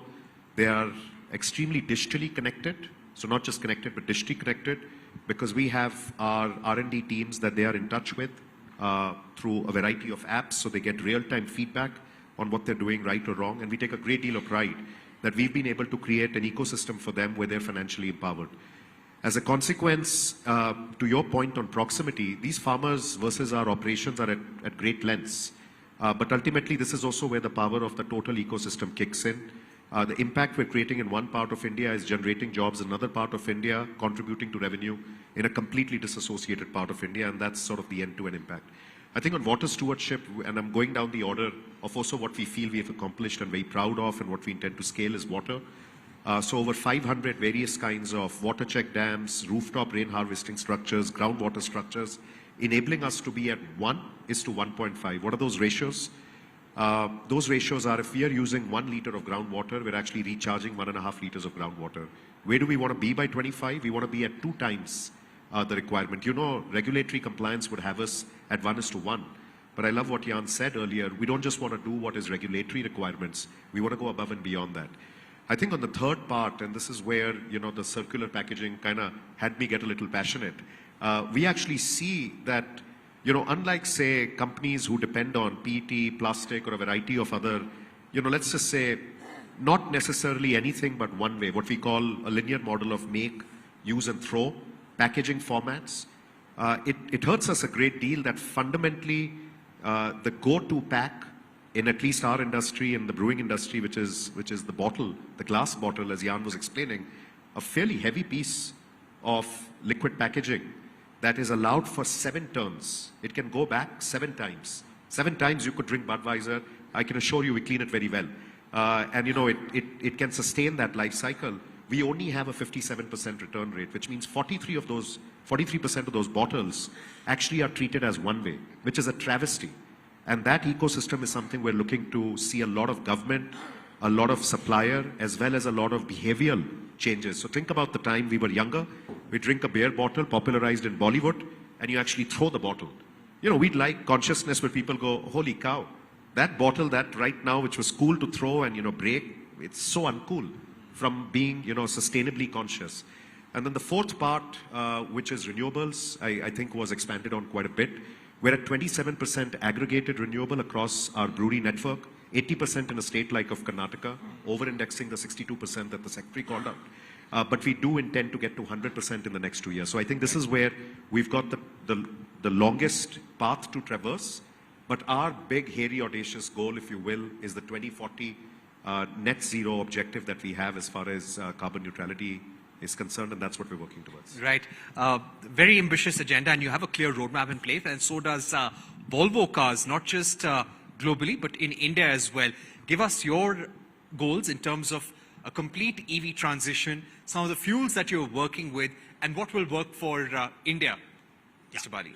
So likewise, I mean, I think first of all, let me start by saying that 2040, Volvo's goal is as well net zero, and by 2030, net zero across your operations. Across the operations, including scope 1, scope 2, and scope 3.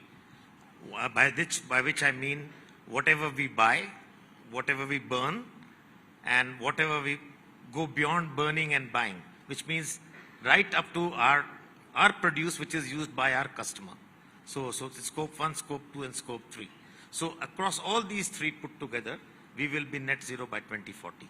So of course, for the rolling stock, the stock which is already sold before 2030, that may be still be in the market. So 100% maybe by 2045, including the stock which is in the marketplace, will also be at that level. So that's part one.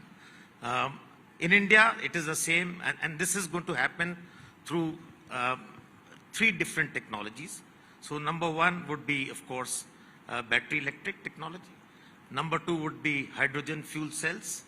Number 3 would be different fuels on existing IC engine, including hydrogen as a fuel. So these 3 technologies will prime us to this level.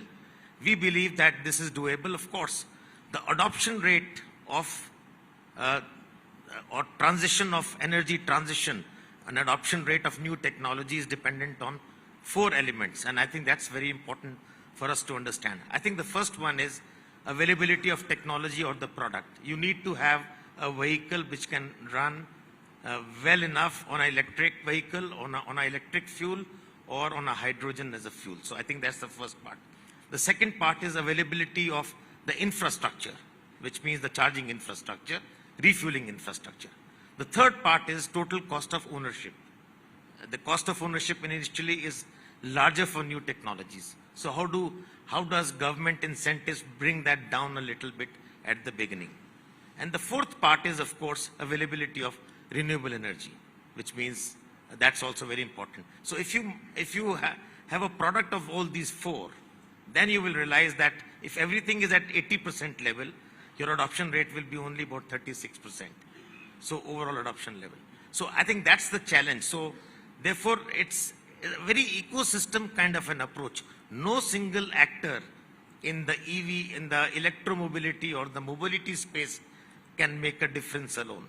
We will have to have all actors in the system to really partner and collaborate. That's why we've had these collaborations over the last 5 to 6 years. Right. We've had a collaboration also with a competitor like Daimler to really create charging infrastructure in Europe. Right. So we also put in $1 billion each to really manufacture hydrogen fuel cells together. Right. So that's the extent of where this whole major transformation is leading to. Right, So you need a much larger thinking at a national level and a whole of government the approach. mindset has to be completely very different. So, Mr. Wali, we've run out of time. I'll put the final question to Ashish. Ashish, if you can just sum up the takeaways from this panel for us and give us a sense on what CEOs, what leaders of these companies have to do in terms of setting the sustainability agenda. We can talk about Act for Impact, we can talk about sustainability campaigns, but to make sure that this percolates through all aspects of the business to all employees, what do we need to do as CEOs and leaders? Yeah, I think there are three main things. I think firstly, we need to have that intent and vision. I think on a whole transformative journey, and as much as being holistic, including the people agenda, I don't think we talked about it much, but I think the people agenda is quite at the center of sustainability. I think within the organization and outside, including the suppliers and the supply chain, as well as the government interaction. I think the people agenda and awareness creation about the whole transformation about sustainability, that is something a must and should. I think that will deliver itself into actions. The second thing I think is on the ecosystem or partnerships, which Ms. Bali, definitely I think partnerships, whether it is with competitors or not, I think that is very crucial to this sustainability journey for everyone. Partnerships with the government, partnerships with the local people, partnerships with educational institutions. I think all of these need to come in for that transformation to take place. And third is involvement of common people. I think without people, without you and me asking for green products and green everything that you see being green, I think this transformation which will never occur. I think the population which we have today, we are a country which we should all be proud of. I think no other country can have this kind of diversity as well as the young crowd. I think with bringing them along and taking them along this sustainability journey is a must. And I think that demand will create the entire change. Right, so it all goes through together. They all fit the pieces of the puzzle. Thank you very much, Ashish, Kamal Bali, and Kartike for joining us. This has been a true masterclass on a sustainability roadmap. Thank you once again for joining us.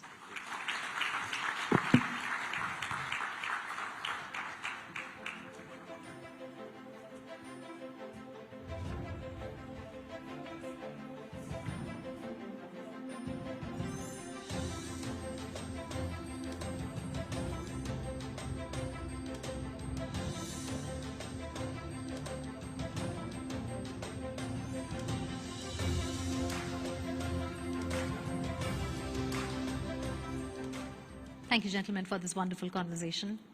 Thank you so much.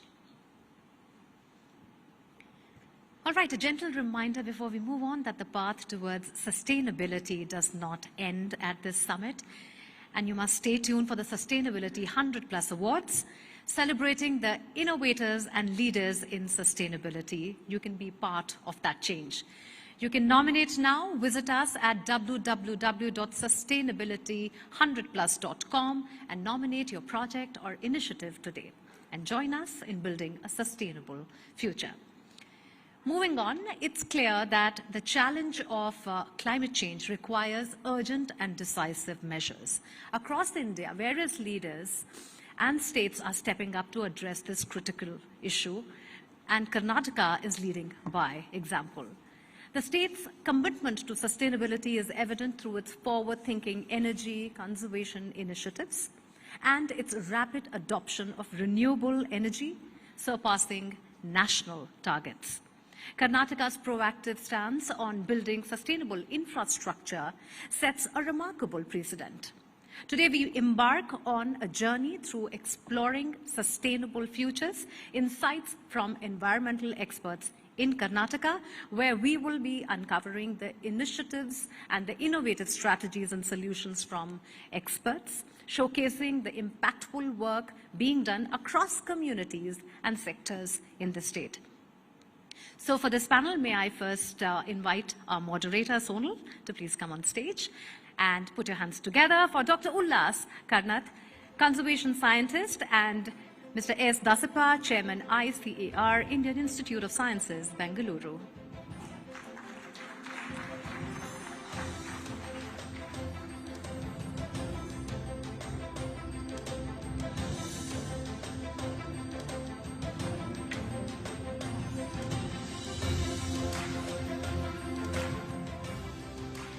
Okay, so we have gone through such insightful conversations in sustainability, not only what we can do at an individual level, but what states are doing, what corporates are doing, and what more can be done. And let's add on to that and invite these two gentlemen. Thank you so much for joining us today. We are talking about a lot of things that were done. We are talking about Act for Impact. We need to talk about technologies. We need to talk about a sustainable future. And that's why we have two of you here. So thanks for that. Well, Dr. Ullas, let me start with you. We have seen your work, your commendable work in the wildlife conservation segment. Tell us about the journey, and secondly, how does it connect with the pillars that we are talking about at Sustainability 100+? How is climate change, how is issues around water sustainability impacting biodiversity, and how can that be changed? Biodiversity is recognized as one of the pillars too, although nobody mentioned it today. It's the life on Earth, other forms of life on Earth. I want to illustrate to this audience a simple fact. We as a species are 3 lakh years old. At that point in time, mammals, warm-blooded animals of the Earth, we formed 1%. All the other creatures, warm-blooded animals across the globe, occupied 99% of the total mass. When we invented agriculture and domesticated half a dozen species, our share of the biomass shot up to 30%. And you ask me today, what's the percentage of biomass of all mammals on Earth, which is human beings and their livestock? It's 98%. The wild is pushed to the brink. So I come here with this clear view that does the sustainability idea has room for biodiversity, room for other, this is just one illustration. If you look at the land of India, we have about 10% of our land in somewhat natural forests. If you look at wildlife protected areas, it's 3%. If you look at effectively protected wildlife areas, it's 1%. Are we a generous civilization, or are we sensible, are we sustainable? So I start from this point so that we get to grip on this, taking into account what we are losing. So in terms of my own history, I did my mechanical engineering from NITK Surathkal in 1971. but my passion was wildlife, so I went on to move into this area. And I think what my engineering taught me is you approach the problems of conservation just as an engineer would, to solve problems. So most conservationists, unfortunately in India, hark back to a golden age in the past, rejection of technology, and somehow managing to keep biodiversity and human welfare well. But the problem is everybody is seeking development.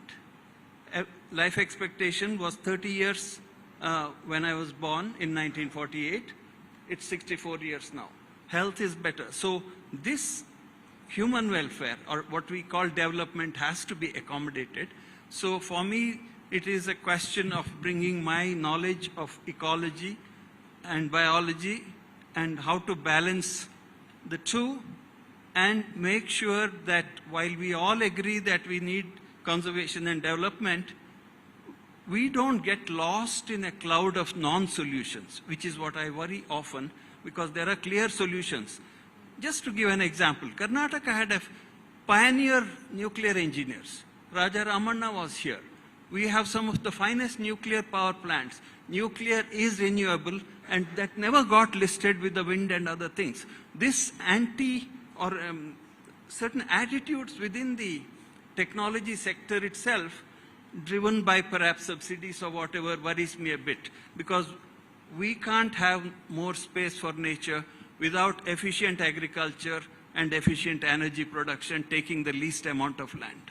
Okay, that makes sense. And I think nuclear, the idea people have, it would be dangerous. They are a little worried. And as you said, not enough incentives provided in that particular segment. So we'll take that forward and I'll discuss that with you as well. Mr. Dasappa, let me come to you, because there have been a lot of conversations in the previous panels where we've spoken about what Karnataka is doing when it comes to energy conservation. We are talking about renewables as a big changing force as well. You recently developed the green hydrogen manufacturing, which is via biomass. Tell us more about it. What technology does it use? And will it be a big game changer when we talk about climate change? Yeah, thanks. Thanks for providing me opportunity for this great initiative what you people have been doing. Maybe just before I get into hydrogen, I just would like to give you, we all started off this work to really look at, because of the 1970s oil crisis. India being a agro-based economy, we felt that again, like if the diesel is not going to be available, agro-based, we leave quite a bit of water for irrigation, and is there something which we can do? Today we use the term sustainability across all disciplines, just as a prefix to anything we call it. I think that's something which is happening. But way back, maybe the early 80s or mid 80s, we said that can we use local materials to meet local needs? Roughly to say that it's going to be sustainable. That's how we embarked on this technology. In fact, I should say that we had reached a stage wherein during the Middle East oil crisis, when diesel was rationed in this state and across the country, the technology proved as it can really be a backbone when we are pushed to a corner. And based on that, we developed technologies. I should say that we were one among the best across the globe. And we also did technology transfer across the globe to GE in the US also. Unfortunately, I think the policies like what was brought here, saying that some of this biomass itself has not been a center stage of renewables, though India being agro-based economy. I think that's something which probably we have left the thing to maybe solar and wind are the only renewables. I think this is taking a backstage. And while at one point of time we were looking at 50 tons of oil being saved in various industrial as well as sectors, I should say that probably it is a revisit. Maybe it was too early for us at that time, the technology to be ripe enough. Today, because of the CBAM coming in with the taxes which are going to be there for export-oriented activities, probably I think we can revisit those technologies. Coming to hydrogen, I think we are the only group which is trying to look at other than the electrolysis which is being really promoted at various levels by various groups, to see whether we will be able to generate hydrogen for the broad decarbonization sector. I should say that we have been struggling hard to bring necessary policy changes also into this one. I think this is where probably we, as an young researcher, I thought if you have a good technology, maybe we would have done very well I mean, when we did technology transfer to GE and other things, we thought we would have done well, but I think policies are also making significant impact in terms of what we wanted to do. I think today we have been looking at a unique way of looking at what can be done and what should be done. Hydrogen alone will not be able to do. For example, we generate or we import close to about 250-260 million tons of oil and gas. And that amounts to equivalent of about 260 million tons of carbon. With the kind of surplus biomass which is available in the country, it's about 250 million tons of surplus biomass is available. If we really want to look at substituting carbon by carbon, I think we have no choice other than going back to biomass. I think slowly one has to realize these things to see whether we will be able to generate hydrogen, which can be a liquid organic carrier like methanol, ethanol, which was spoken earlier, which could become a transport as well as a refinery fuel or maybe steel industry fuel or some such thing. I think this is where we have been looking at. And as you said, everyone is looking from a perspective of using electrolyzers for splitting H2O into hydrogen and oxygen, but that is a great way of going ahead, because that would also mean sustainable way of agriculture, because you would be reusing those things again. Let me come to you, sir, because you spoke about how technologies would make a big difference. We have not been able to adopt some of them. What are some of the technologies you think are ripe for usage, but we are not taking full usage of that in the country or in the state generally?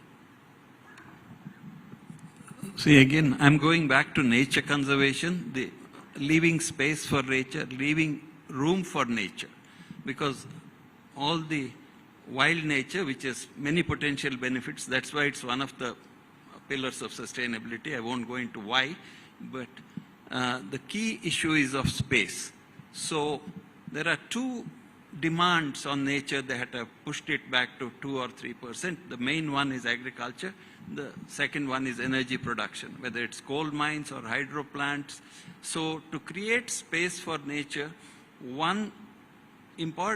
at the same time we need this energy. Energy and DDP are tried. I'm not in the camp that says we don't need energy and we can roll back history and go and live in some other age. No, I don't agree with that. But what kind of energy is compatible with having more wild spaces? Whatever energy is most dense, what is called energy density. And this is why I suggested, and in fact, while we make these noises, it's Russia and particularly China racing ahead with this. So energy density wise, nuclear power is very good. One power plant in Kaiga that produces 1300 megawatts now, equivalent to that would be submerging both Nagarhole and Bandipur, two of our best parks, if you have to get clean energy from hydro. All these other technologies of solar and wind will mean covering half the state. So certainly that is one. Then we talk about agricultural efficiency. We had very low productivity. Then in the 60s, when there was real demand, in fact, till 1920. 1920, when chlorine and NPK fertilizers were invented, that's when the agricultural productivity shot up in the world. Next step was the 1960s green revolution. More water, more fertilizers, and of course doubled yields, and pesticides. Now we have plateaued on that. I'm not saying it's a failure. I don't deny that green revolution was a phenomenal success and avoided starvation. What I am saying is that is plateaued out. Now we have to redesign plants, keeping climate change in view, changing environment in view. Two women won Nobel Prize, Jennifer Doudna and Emmanuel Carpenter, 5 years ago. They won it for redesigning, gene editing, CRISPR. We are not even looking at it. All 3 Indian academies of sciences and all the European academies of sciences have said this is the way to go. Gene editing is the next step in the agricultural efficiency. We go for it very nicely when for curing COVID. For medicinal purposes, we are for gene editing. For agriculture, it's a no-no and it's very dangerous. It's not you can't make beer without gene editing. That's an ingredient of some hops are there. So I'm saying we have to embrace these broad technologies without fear, understanding the science. Unfortunately, the green movement has got caught in arm waving rather than real depth. So this, I think, is the big step if we have to save more space for nature. Okay, all right. So we'll come back to your ideas in that, apart from sustainable agriculture practices that you spoke about right now. In terms of green hydrogen or energy conservation or producing energy via different methods, how do you look at this particular space? We are not at a point where we can say we are a green hydrogen producing nation yet. The costs are higher. We're talking about lowering the costs as well. How important do you say would this be when it comes to mobility, when it comes to energy production? Yeah, I think you brought up a very important point here. In terms of the technology itself, we are really looking at the outside world for technology. Maybe including if you really look at the green electricity which is being looked at, majority of it is again coming from outside. We have, at one end, I think Government of India is trying to see how much of Atmanirbharta we can go in, but it's a long way to go. What we have also been looking at is from biomass, we are trying to say that give a level playing field for this technology too. Don't treat with stepmotherly approach like what we did earlier for power generation sector. I think to that extent we need to really look at. And this also brings up another very, very important area, waste to wealth kind of thing. While various other things are being looked at, we also generate about 60 million tons of municipal solid waste in the country. We still do not have, I should say, a very structured utilization and trying to see how we will be able to environmentally maintain that one. I think there are opportunities using the routes which are available in this country, which is completely Atmanirbhar, but it needs a sort of a hand-holding. If I were to give you an example, maybe when solar was brought into this country, we were looking at 17 rupees per kilowatt hour as the kind of costing which was there. Today, yes, with competition and various other big players coming in, maybe people may be bidding to 2 rupees 50 paise or less than that. I think we should bring in a level playing field. And to that extent, we have been looking at, and I think now the Government of India in the new National Hydrogen Mission have brought in biomass also a component into the entire thing. We believe, I think this is going to be a quick game changer.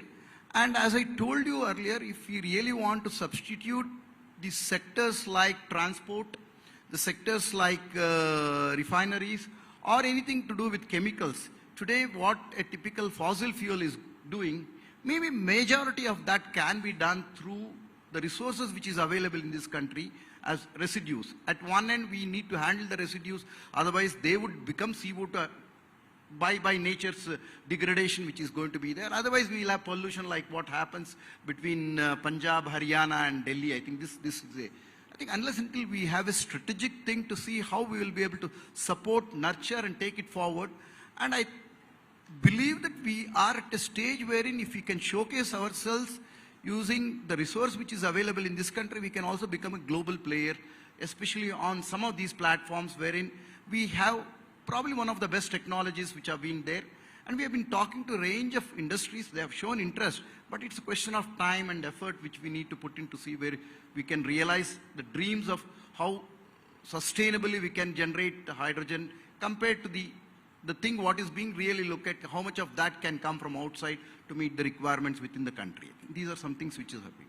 And we've been seeing a lot of these fossil fuel players also trying to move to biogas or trying to move to biomass to ensure that production happens in that way. So while we are at that topic, let me come to you because you spoke about how we need to save biodiversity, and one of the major pillars could be how we save the natural resources. Water is one of them. We are talking about water stewardship.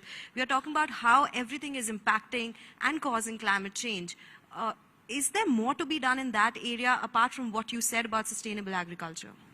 Absolutely. As I said, the protected areas or natural areas form a very small fraction of the land.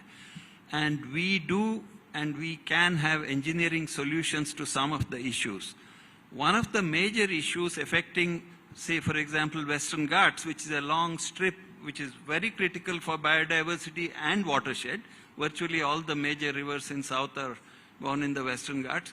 It's a long, narrow strip, nowhere wider than 30 or 40 kilometers, and it's being eaten away because of growth and demands for transportation between the developing coast and the hinterland. And we are going for surface highways on a scale which will completely fragment it.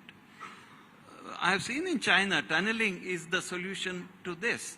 So there are engineering solutions to some of these issues. So it may be initially more expensive, but I think there are solutions to some of this that come from the engineering side. So the other thing that I was born in 1948. When I was born, average wage of a laborer in Mangalore was 2 rupees per day. Today it's 700 rupees per day. Life expectancy has doubled. Economic growth has doubled, multiplied. Yet we have as much wildlife or a little more wildlife in some of these places. What has mattered also is the fact that development need not be only seen as an enemy of conservation, it can also add value. One of the major things that was destroying the forest was the use of wood as a fuel. Wood was the fuel when I was growing up. Women's health was terrible because they were cooking in these smoke-filled little huts. Wood, structural timber, everything came from the forest. Bullock carts were the main transportation, main haulage, main tillage. Everything came from the forest. Today, with the demographic transition and development, LPG has replaced wood. Transportation has been replaced by small diesel vehicles or small livestock numbers have drastically reduced. Hunting, people used to hunt for protein. Everywhere in the world where things are not developed, in Laos or Burma or parts of Africa, people hunt because that's a part of your protein intake. That was the case in Malnad, my forest, when I was growing up. Today, successful poultry farming, modern agriculture have led to proliferation and availability of domestic protein meat, and hunting for protein has dropped 90%. So development can be integrated with conservation, but it has to be done with smarts and intelligent. That's all I'm saying. No, that makes sense, right? And you've seen it for so many years. I cannot fathom the depth of your experience as well, what you've seen in this particular field. In that case, what do you think would be able to help that development when it comes to public-private partnerships or collaborations, when it comes to corporates also contributing to this cause? Yeah, I think this is where probably the corporates would play a very, very critical role. But somehow I think if you really look at the academia industry collaborative work, there is not much to say about. Yes, it's happening, but not at a scale wherein it can happen. And the transition is taking place towards that. The best of the thing which can be really looked at academia industry is the ISRO, which has really become independent with time. To that extent, I think we have been talking to corporates, but I think there needs to be a so-called synergy between the corporates and the academia when technologies are homegrown. I think that has to be really looked at. In fact, one has gone through several Agni Parikshas until now. We are ready to go through many, many such things to make sure that we will have some indigenous technologies which can be homegrown. And today we can show in terms of even economics that we can compete with the best of the costing for hydrogen per kg. Maybe we can really look at less than $3 or $2.50 per kg of hydrogen. But still, I think we are struggling hard to bring in corporates on board. There have been some interest from various quarters. We need to explore those opportunities until maybe the other sources can become sustainable, and maybe we can manufacture within the country to make sure that the Atmanirbhata, whatever is being looked at, can be really highlighted and try to take it forward. Until then, probably there are various sources, and especially in the distributed nature of the kind of things what is being looked at. For example, an IC, internal combustion engine, like recently being launched. Can this be a game changer? Yes, we have been talking to steel industries, and wherein we can make a big impact in terms of decarbonizing steel. I think we have been looking at those options.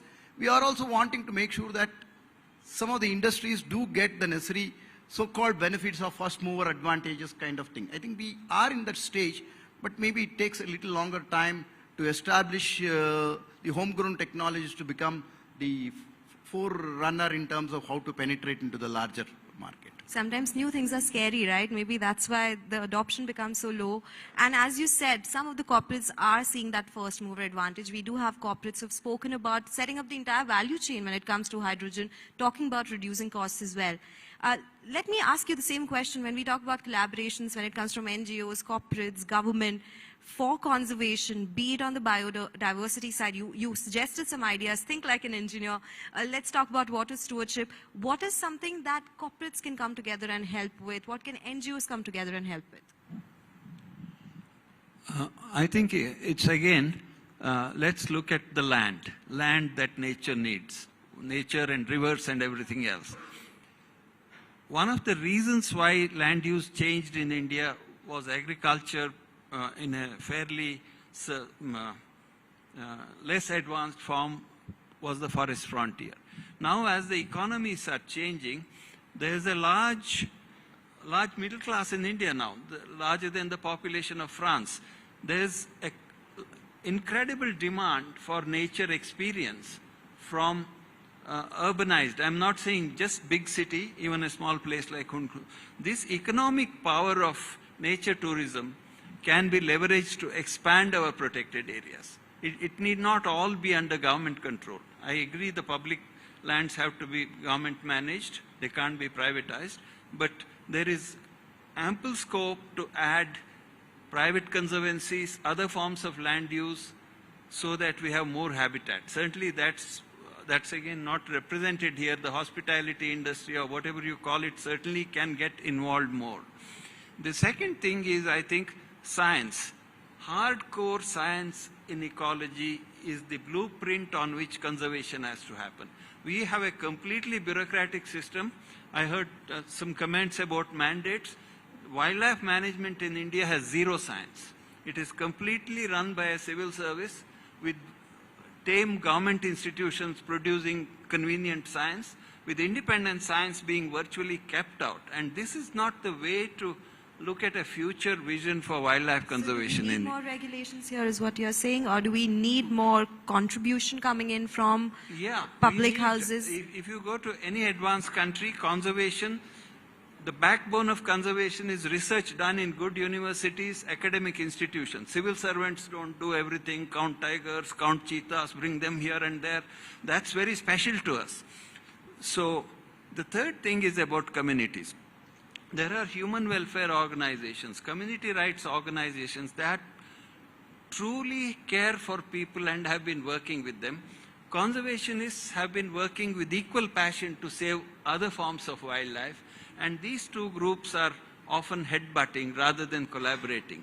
I think if these two groups collaborate on the basis that every human being should live a better life, there is a tremendous opportunity, because people now, if you go to remote areas, I was on the Forest Advisory Committee, in the remote areas of Western Ghats or in Uttarakhand, people are deserting these remote areas because agriculture and living there is very hard. They're moving to the plains where the jobs are.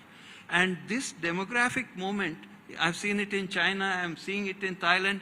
This is something we should encourage, because people are seeking better lives. Don't stop them and hold them hostage in these hostile localities to be eaten by tigers. So to me, there's a lot of collaboration, room for collaboration between communities, votaries of communities, and votaries of conservation who are pragmatists on both sides. There are extremists on both sides who will never speak to each other. So I think, I've identified the bureaucracy has to shrink from science. Its role should be to manage the land as a trustee, enforce the laws, because we can't have private armies, but rest of it has to be in the private domain. That point is very well taken, because we are talking about newer technologies, but what about conserving something that we already have? We have limited time, but I would like your closing comments on that. Considering whatever we spoke about, some of the ideas that you think should be taken immediately, something that can work in long term, both sides of the spectrum, for the governments and for corporates in general. Yeah, see, the reason what I would like to say that yes, it's in tandem right now, we should implement that one. And on a long run, I think we should be able to make sure that this becomes sustainable too. In the sense the approach becomes sustainable. In fact, going back, we were showcased a village which was completely sustainable, and we were able to increase the productivity from the land by 10 times. That means we were able to give irrigation water through a locally available power generation system and various other things. Now coming to hydrogen also, we should be able to deal with that one, because at one end we have environmental hazards which has to be really looked at with the kind of burning of straw and other things which are happening. And there are opportunities to replace fossil fuel in various sectors.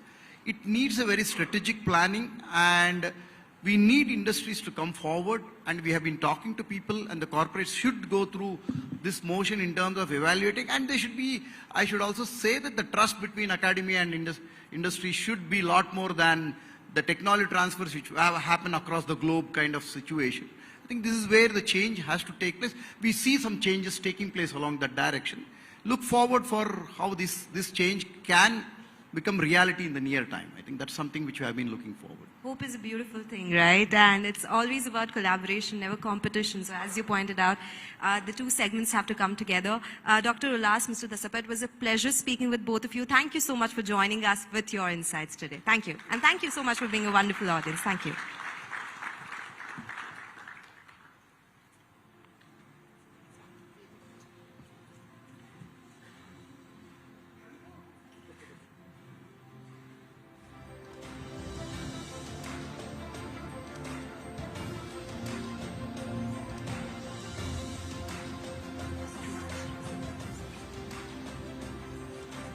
Thank you, Sonal. Thank you so much. Thank you, gentlemen. Thank you to our esteemed panelists for that remarkable conversation. May I remind you again about the nominations for the Sustainability 100 Plus Awards and the fact that we have now started the process of taking the nominations, so celebrating the innovators and leaders in sustainability, and we want you to be a part of that change. So you can nominate now. Visit www.sustainability100plus.com and nominate your project or your initiative today. And join us in building a sustainable future.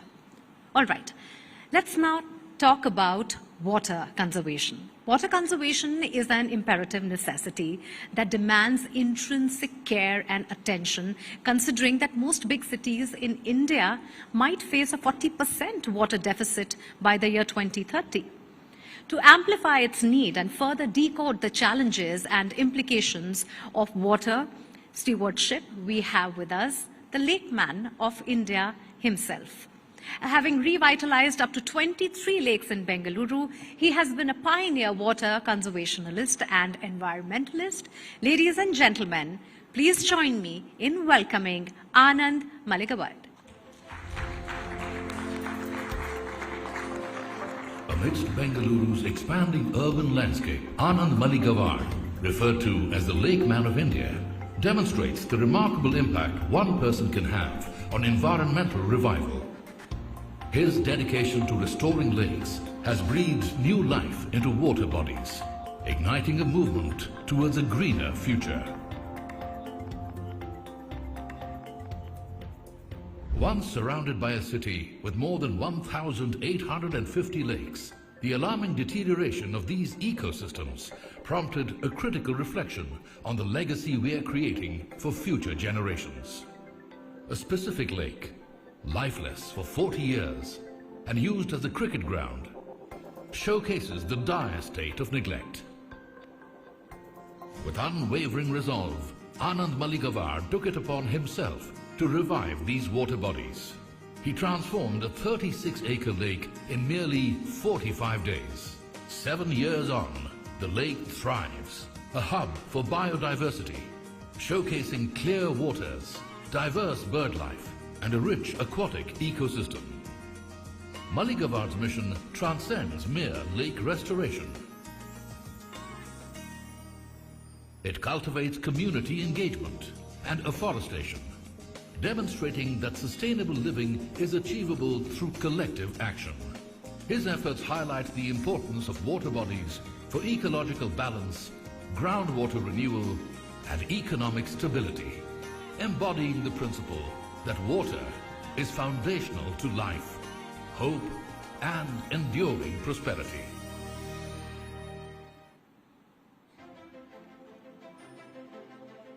Ladies and gentlemen, put your hands together for Mr. Malikabad.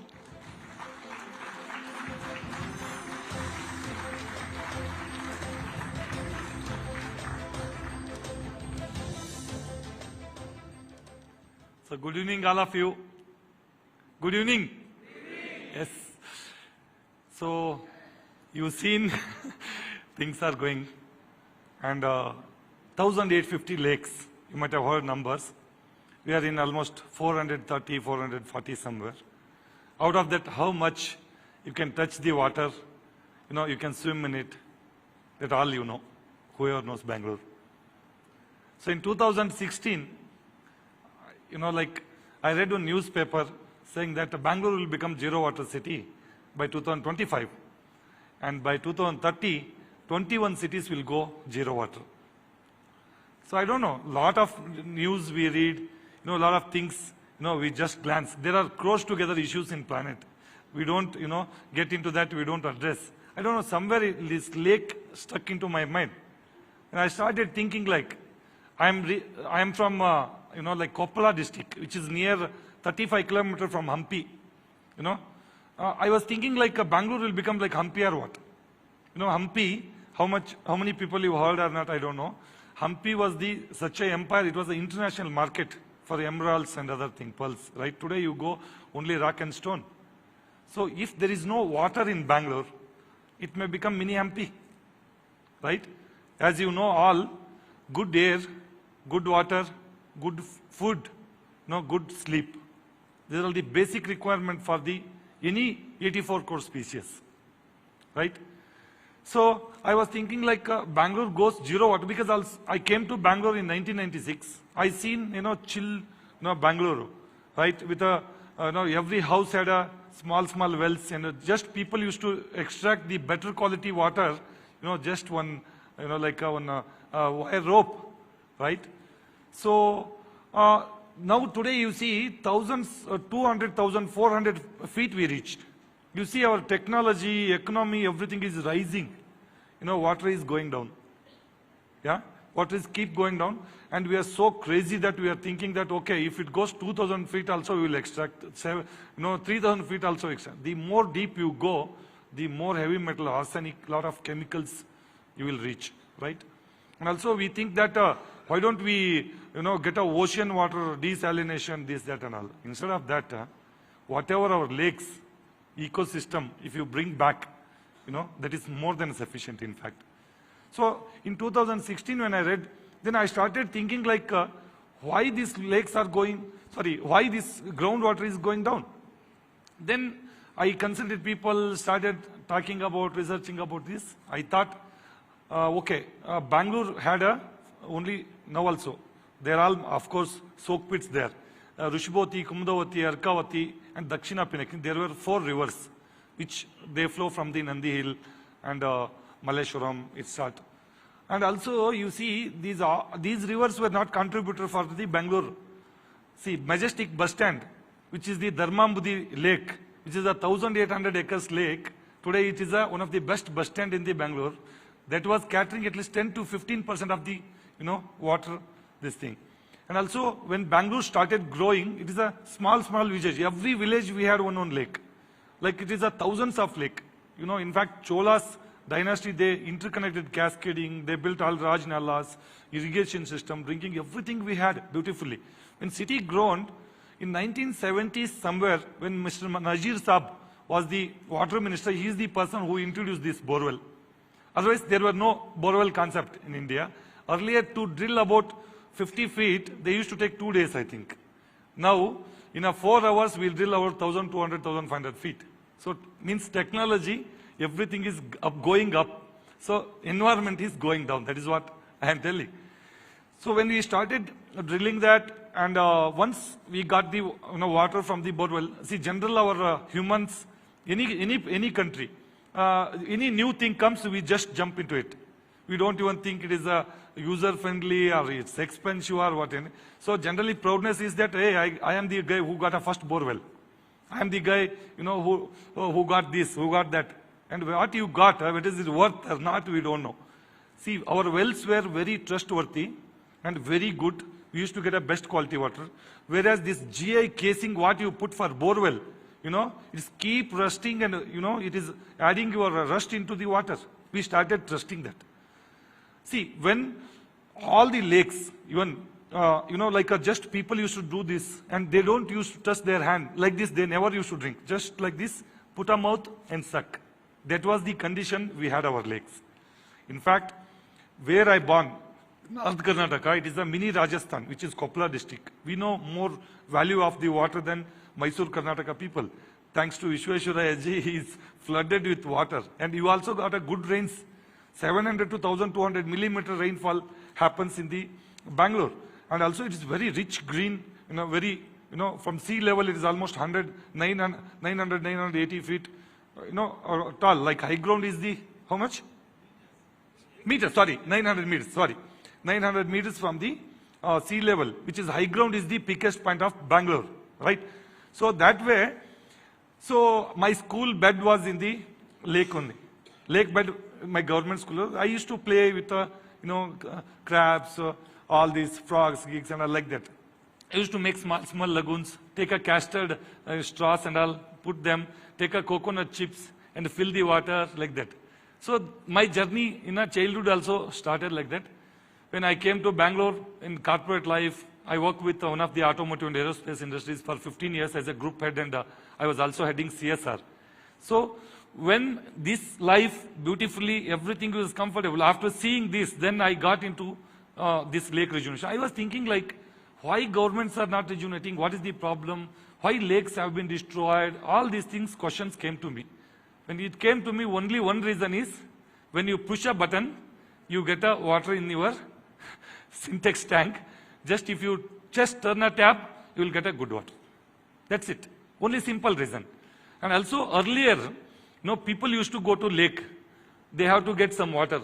When they were putting effort and time, they know the pain of the water. Pain, how expensive commodity it is. Right? The moment it became like a just switch on, switch off, then people started using high. You see, earlier, their well was to be there. Then it is a mud area. Bangalore, it was almost ground floor maximum rich people means one first floor. Right? There were no multi-storage and other things. And they normally used to have that culture from British time, like we'll have one garden, everything. So whatever cloth washing, everything happens, it used to percolate there. Take there, percolate there. Take there, percolate. So there was a, dispenser, there was a depositing also.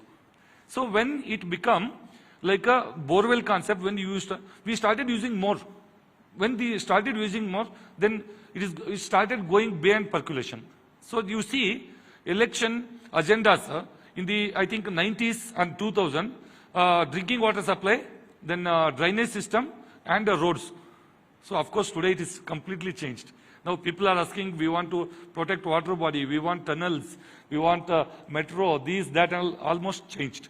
So that time what happened, all these concepts came like, drainage system, all these things they came. Then low-lying area is lake. So entire this water, whatever is there, and also people started, charcoal, all concretization, everything has happened. Then that sponge, whatever is there, we sealed with the laminate. Then it started going where? Low-lying area lakes. So all these lakes also neglected because we get a water here, no connect with lakes. See, all the lakes were connected spiritually earlier. Every month we used to have a festival. Every festival we used to go to water body. Because the moment you do, like some puja, then it is all involved with lot of, ingredients which it purify the water. So the disconnect, then started sewage going into it, it all becomes septic tanks.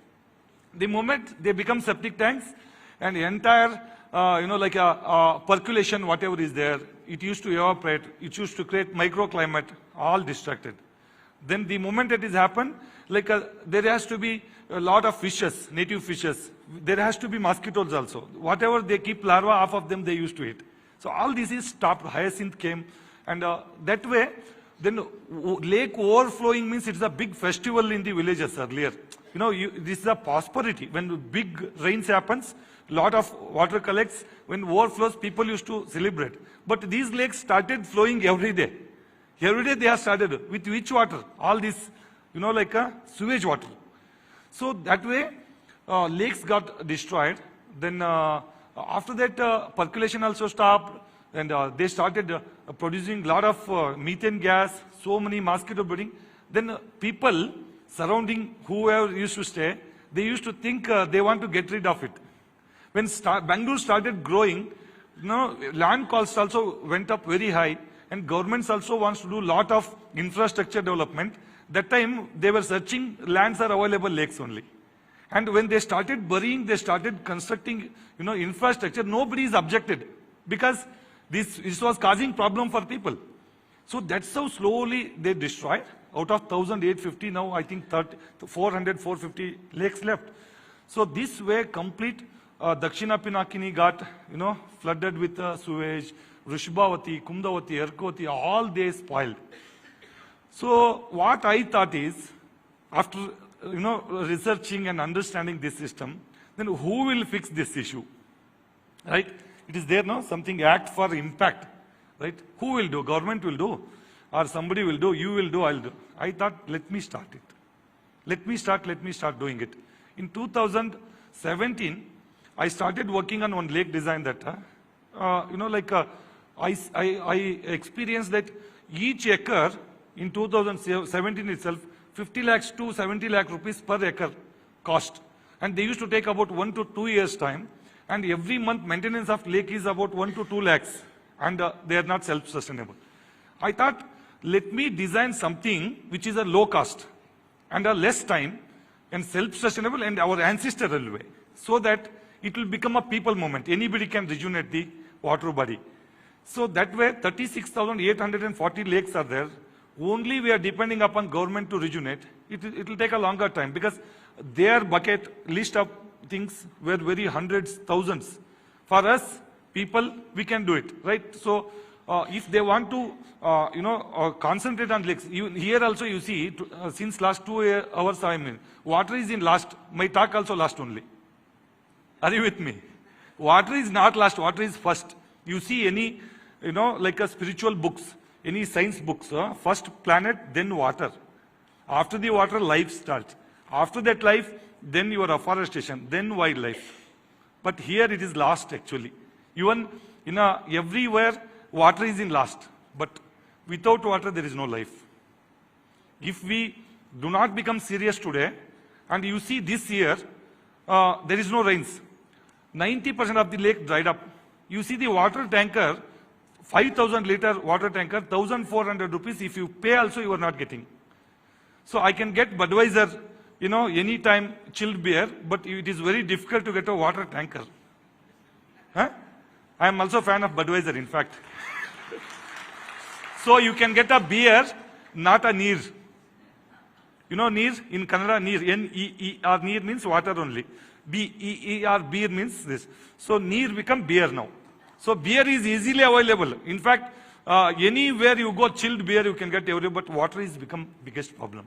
So that is why I started working on a concept that less cost, less time, self-sustainable and natural system. Like, we have a habit of rejuvenating water bodies, creating walking track, jogging track, 5 type of grills, ornamental plants.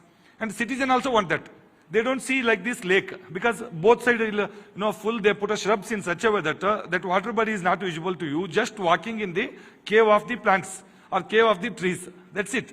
Only thing, whatever smell you get, for that they put some chlorine, fluorine and all, they manage it.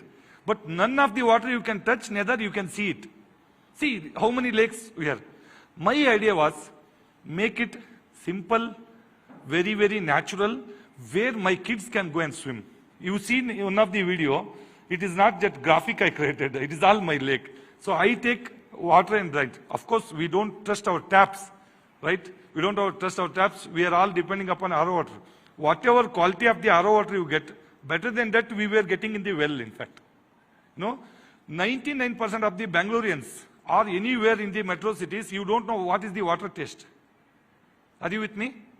You are drinking either a demineralized, DM water, or something else. You don't know what is the real taste of the water. So all these equipments, what we purify, they remove everything. So lot of what is that? Mineral deficiency is happening because of this thing.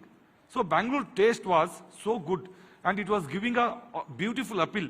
I am from North Karnataka guy. When I used to go to my village, they used to ask me, "You are in Bangalore?" I said, "Yes." How do you know? I can make out through your color, bro.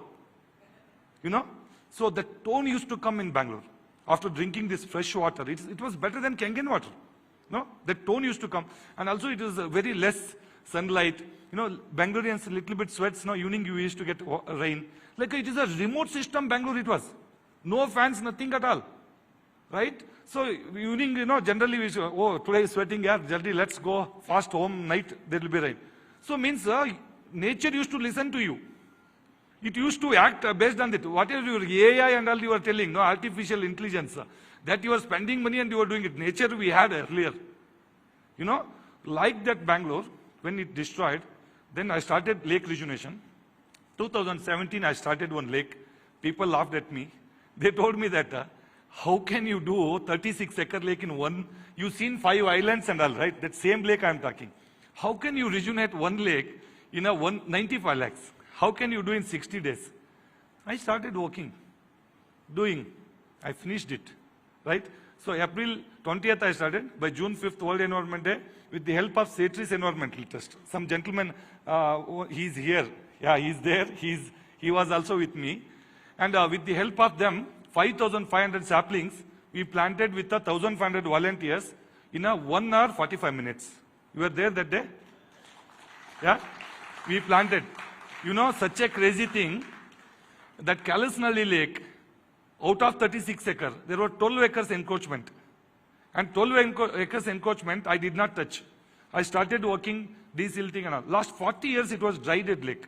Started desilting. I removed about 280,000 cubic meter water. I created around 3-4 islands for the birds. Walking track. Walking track means it is not only connecting people, it's a border. It's a, you can't encroach further. Like that, we created everything.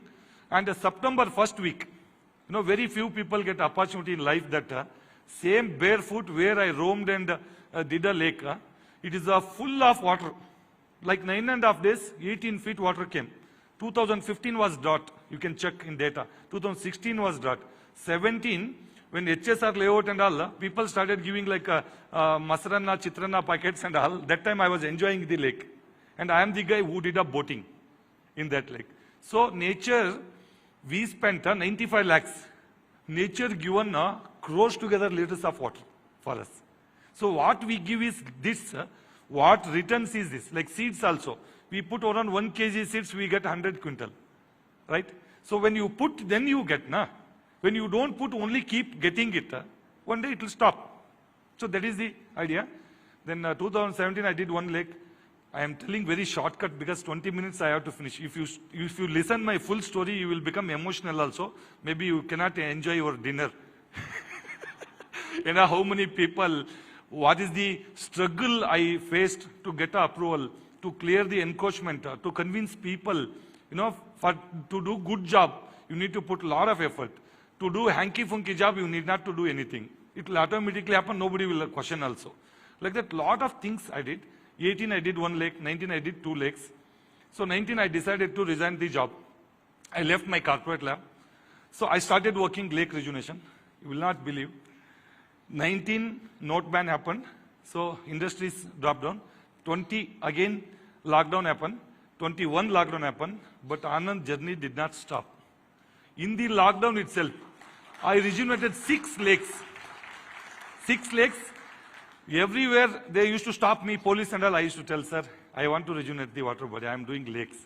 Sir, lockdown will come, lockdown will go, corona will come, but we need water. Sir. They used to say, chalo, jao. So like that. So far, last 7 years of my history, lot of learning from the lakes. A lot of mistakes I do lake. I'm keep learning from my mistakes. But I'm trying to do that. Out of first lake to 35 lakes I rejuvenated so far. And 975 acres, 4,80,000 cubic meter water holding capacity, 64 villages, more than 38,000 borewells has been reached. I touched 7 people's life. Being a common man, non-Bangalorean, non-localite, no bureaucracy connect, no politician son, not a well settled, not having a big money. Simple man. And to do Desha Seva, you need not to go to border. You need not to become IAS officer. You need not to become politician. So many people think, अरे यार हम भी कुछ करना चाहता है देश के लिए, साला politician बनना है, IAS officer बनना, वो कुछ भी नहीं. Without that also you can serve nation. Yeah, and also, yeah. So when I started this entire journey, and also lot of with the shade trees, like lot of NGOs, we also planted native trees. Flower bearing, fruits, medicinal plants. And we brought a lot of birds. See, your job is to make a concave, rain will come and it will fill. You make a convex, which is walking track, like a kids, senior citizen, like a, all will connect and they start walking it. So that lake will be protected. Anything is a dark place, it will go wrong, right? So we connected community, they started loving it. And a lot of birds came, a lot of fishes came. So economy has been raised. In fact, biggest advantage for people is wherever we rejuvenated a lake, 7 times their land value is gone up. Who were fighting with me for just 100 guntas, 50 guntas, 20 guntas, today they are all loving. After 8 years, they realize that okay, lake rejuvenation also will shoot up land costs. They become overnight rich. And also a lot of villages, weekly once, twice, where they used to get water, drinking water, they are getting every day today. Yeah. So all Bangalore now suffering, but I am sure 100% my lake, and anyone if you want to join, and I can give you a WhatsApp location, you can go to my villages. They are all happily living. Reason is September 2022, Bellandur, Vartur, full Bangalore is got flooded. We had a huge rains, but this year no rains. Next year also it is coming or not. See, when it falls, catch and keep with you. Right? If you want to do any punya, dana dharma, means you want to do something good deeds. If you have money, you can give a food. If you have money, you can give water. But if you have money, you make a lake. So once you make a lake, and the same lake will fill, same lake without pipeline, and water will reach to humans. Birds, below water, above water. Right? So we should not wait for governments to rejuvenate. We should not, blame some government officials and all. It is our responsibility. We are 140 crore people are there. Our kids will not eat our floppy and our pen drive or our computers. They want to drink water, they want air, they want food, and they also want security and natural resources. For them, instead of making, 5 bungalows, 5 cars, and 10 villas, rent coming around 5-6 lakhs, keep them good water. To keep them good water, it is every individual's responsibility to see that we will work on water. And I am not telling that you leave your job, business and be like lakeman. Like I am a mad actually, don't follow me. At least morning when you woke up, when you brush, till you go back to your bed, see that respect the water. Use them. It is for us. I am not asking you to don't sleep in a tub, give and all, enjoy, don't shower. Tomorrow just take a wet cloth and wash. No, I am not telling that. Just wet cloth and weekly once only you take a bath. No. Respect and love and also save the water. Still you have got a more courage, do rainwater harvesting. Still you have got a more courage, engage your family, see that they will also follow this. Still you have more courage, engage your community. See that they will do rainwater harvesting. They will use very carefully water, right? All those things. Still if you have courage, you can become a lakeman. Right?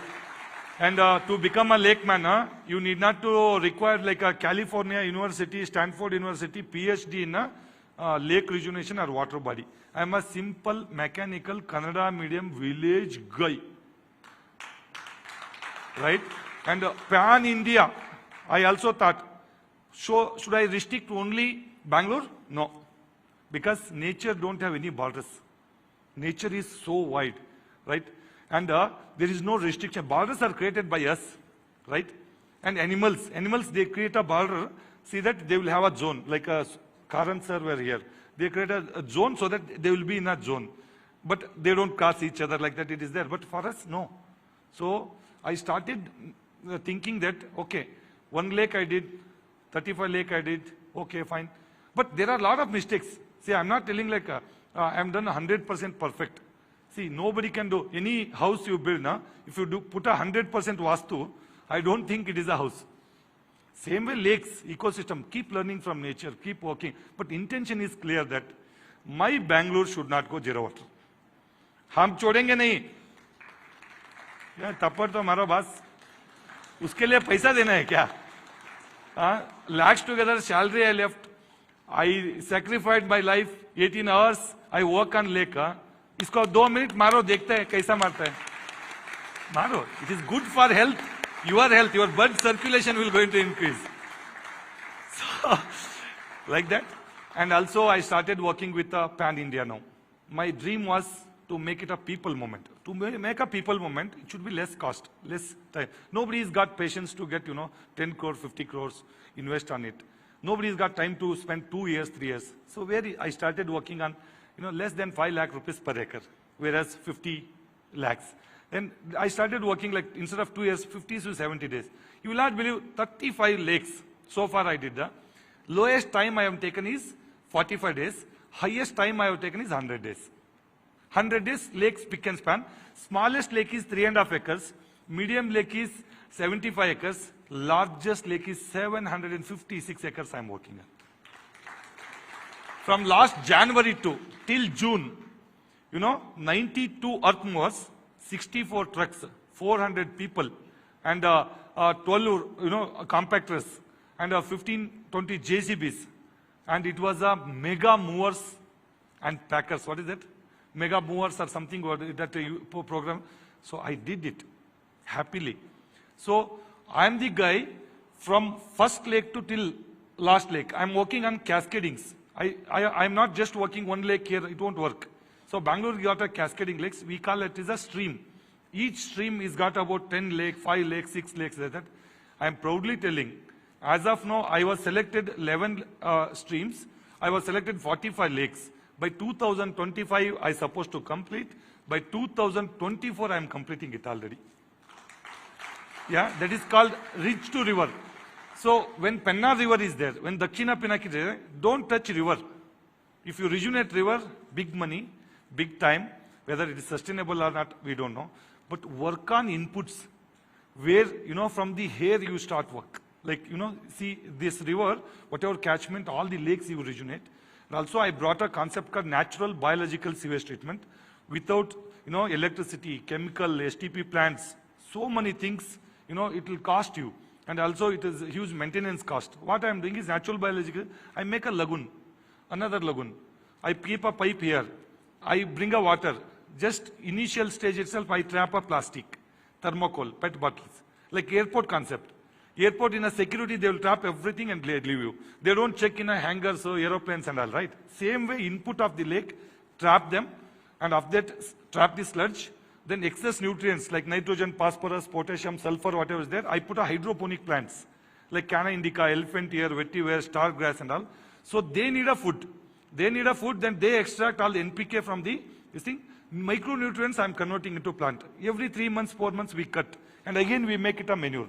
And we expose it to ultraviolet from the sun, which is the most powerful. I don't use chlorine, fluorine or anything because it is a cost and it is a poison. So when you expose thin water into the sun, and anaerobic bacteria will reduce, so that methane gas will be reduced. So in to out, only sewage. That is called 15% grey water wetland I created, so that natural, this sewage will be treated. Then it goes to Rajnala. Again it flowing and moving water, naturally it get purified. Then next lake. So grey water is keep moving until Penna River. So Penna River, my target is by 2030, after reviving all these lakes, if that quality is not meeting CPCB or NGT standards, we can have one phytoride system or on some plant there.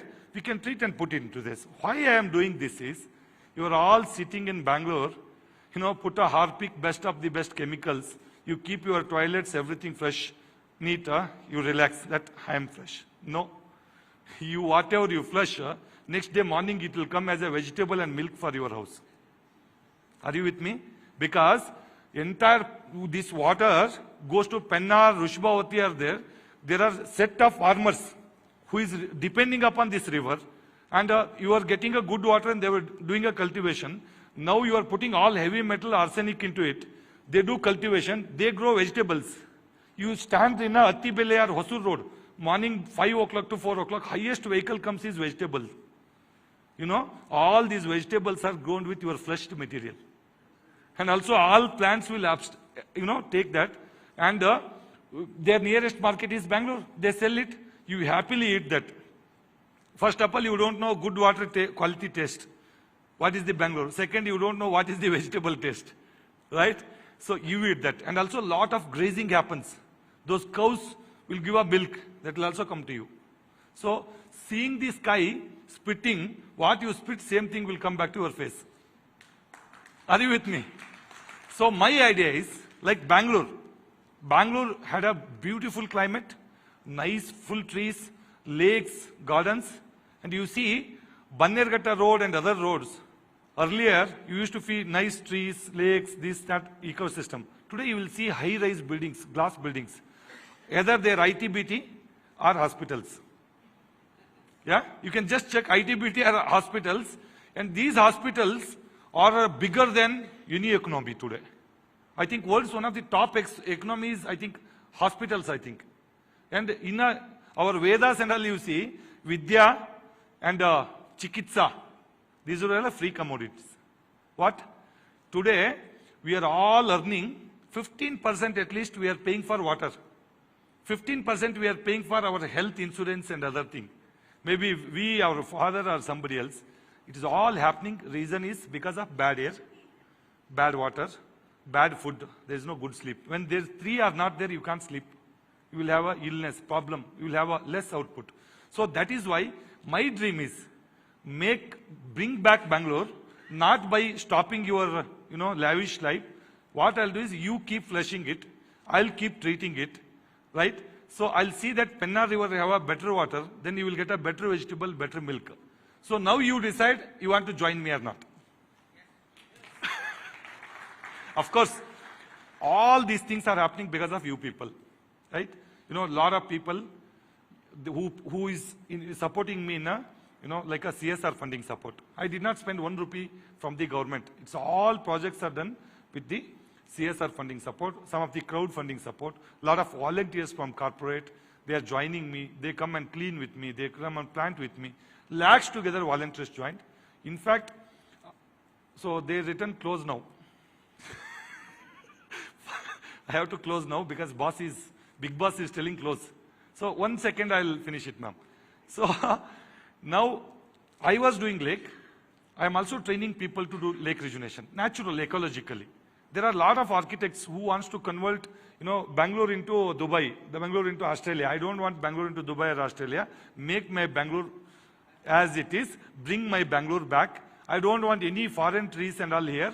Bring back our trees where our bees, butterflies understand, where our ecosystem, they nurture and need not to maintain. That is one thing.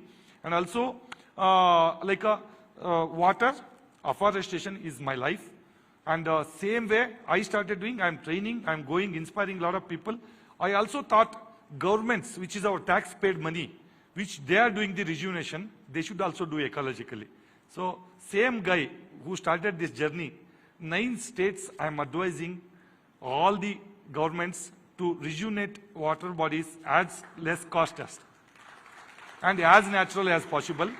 And same guy, today central government, Amrut 2, they made me, I'm a smallest, youngest, like a 43 years old. They are taking my mentorship. Yeah? They are following my SOP.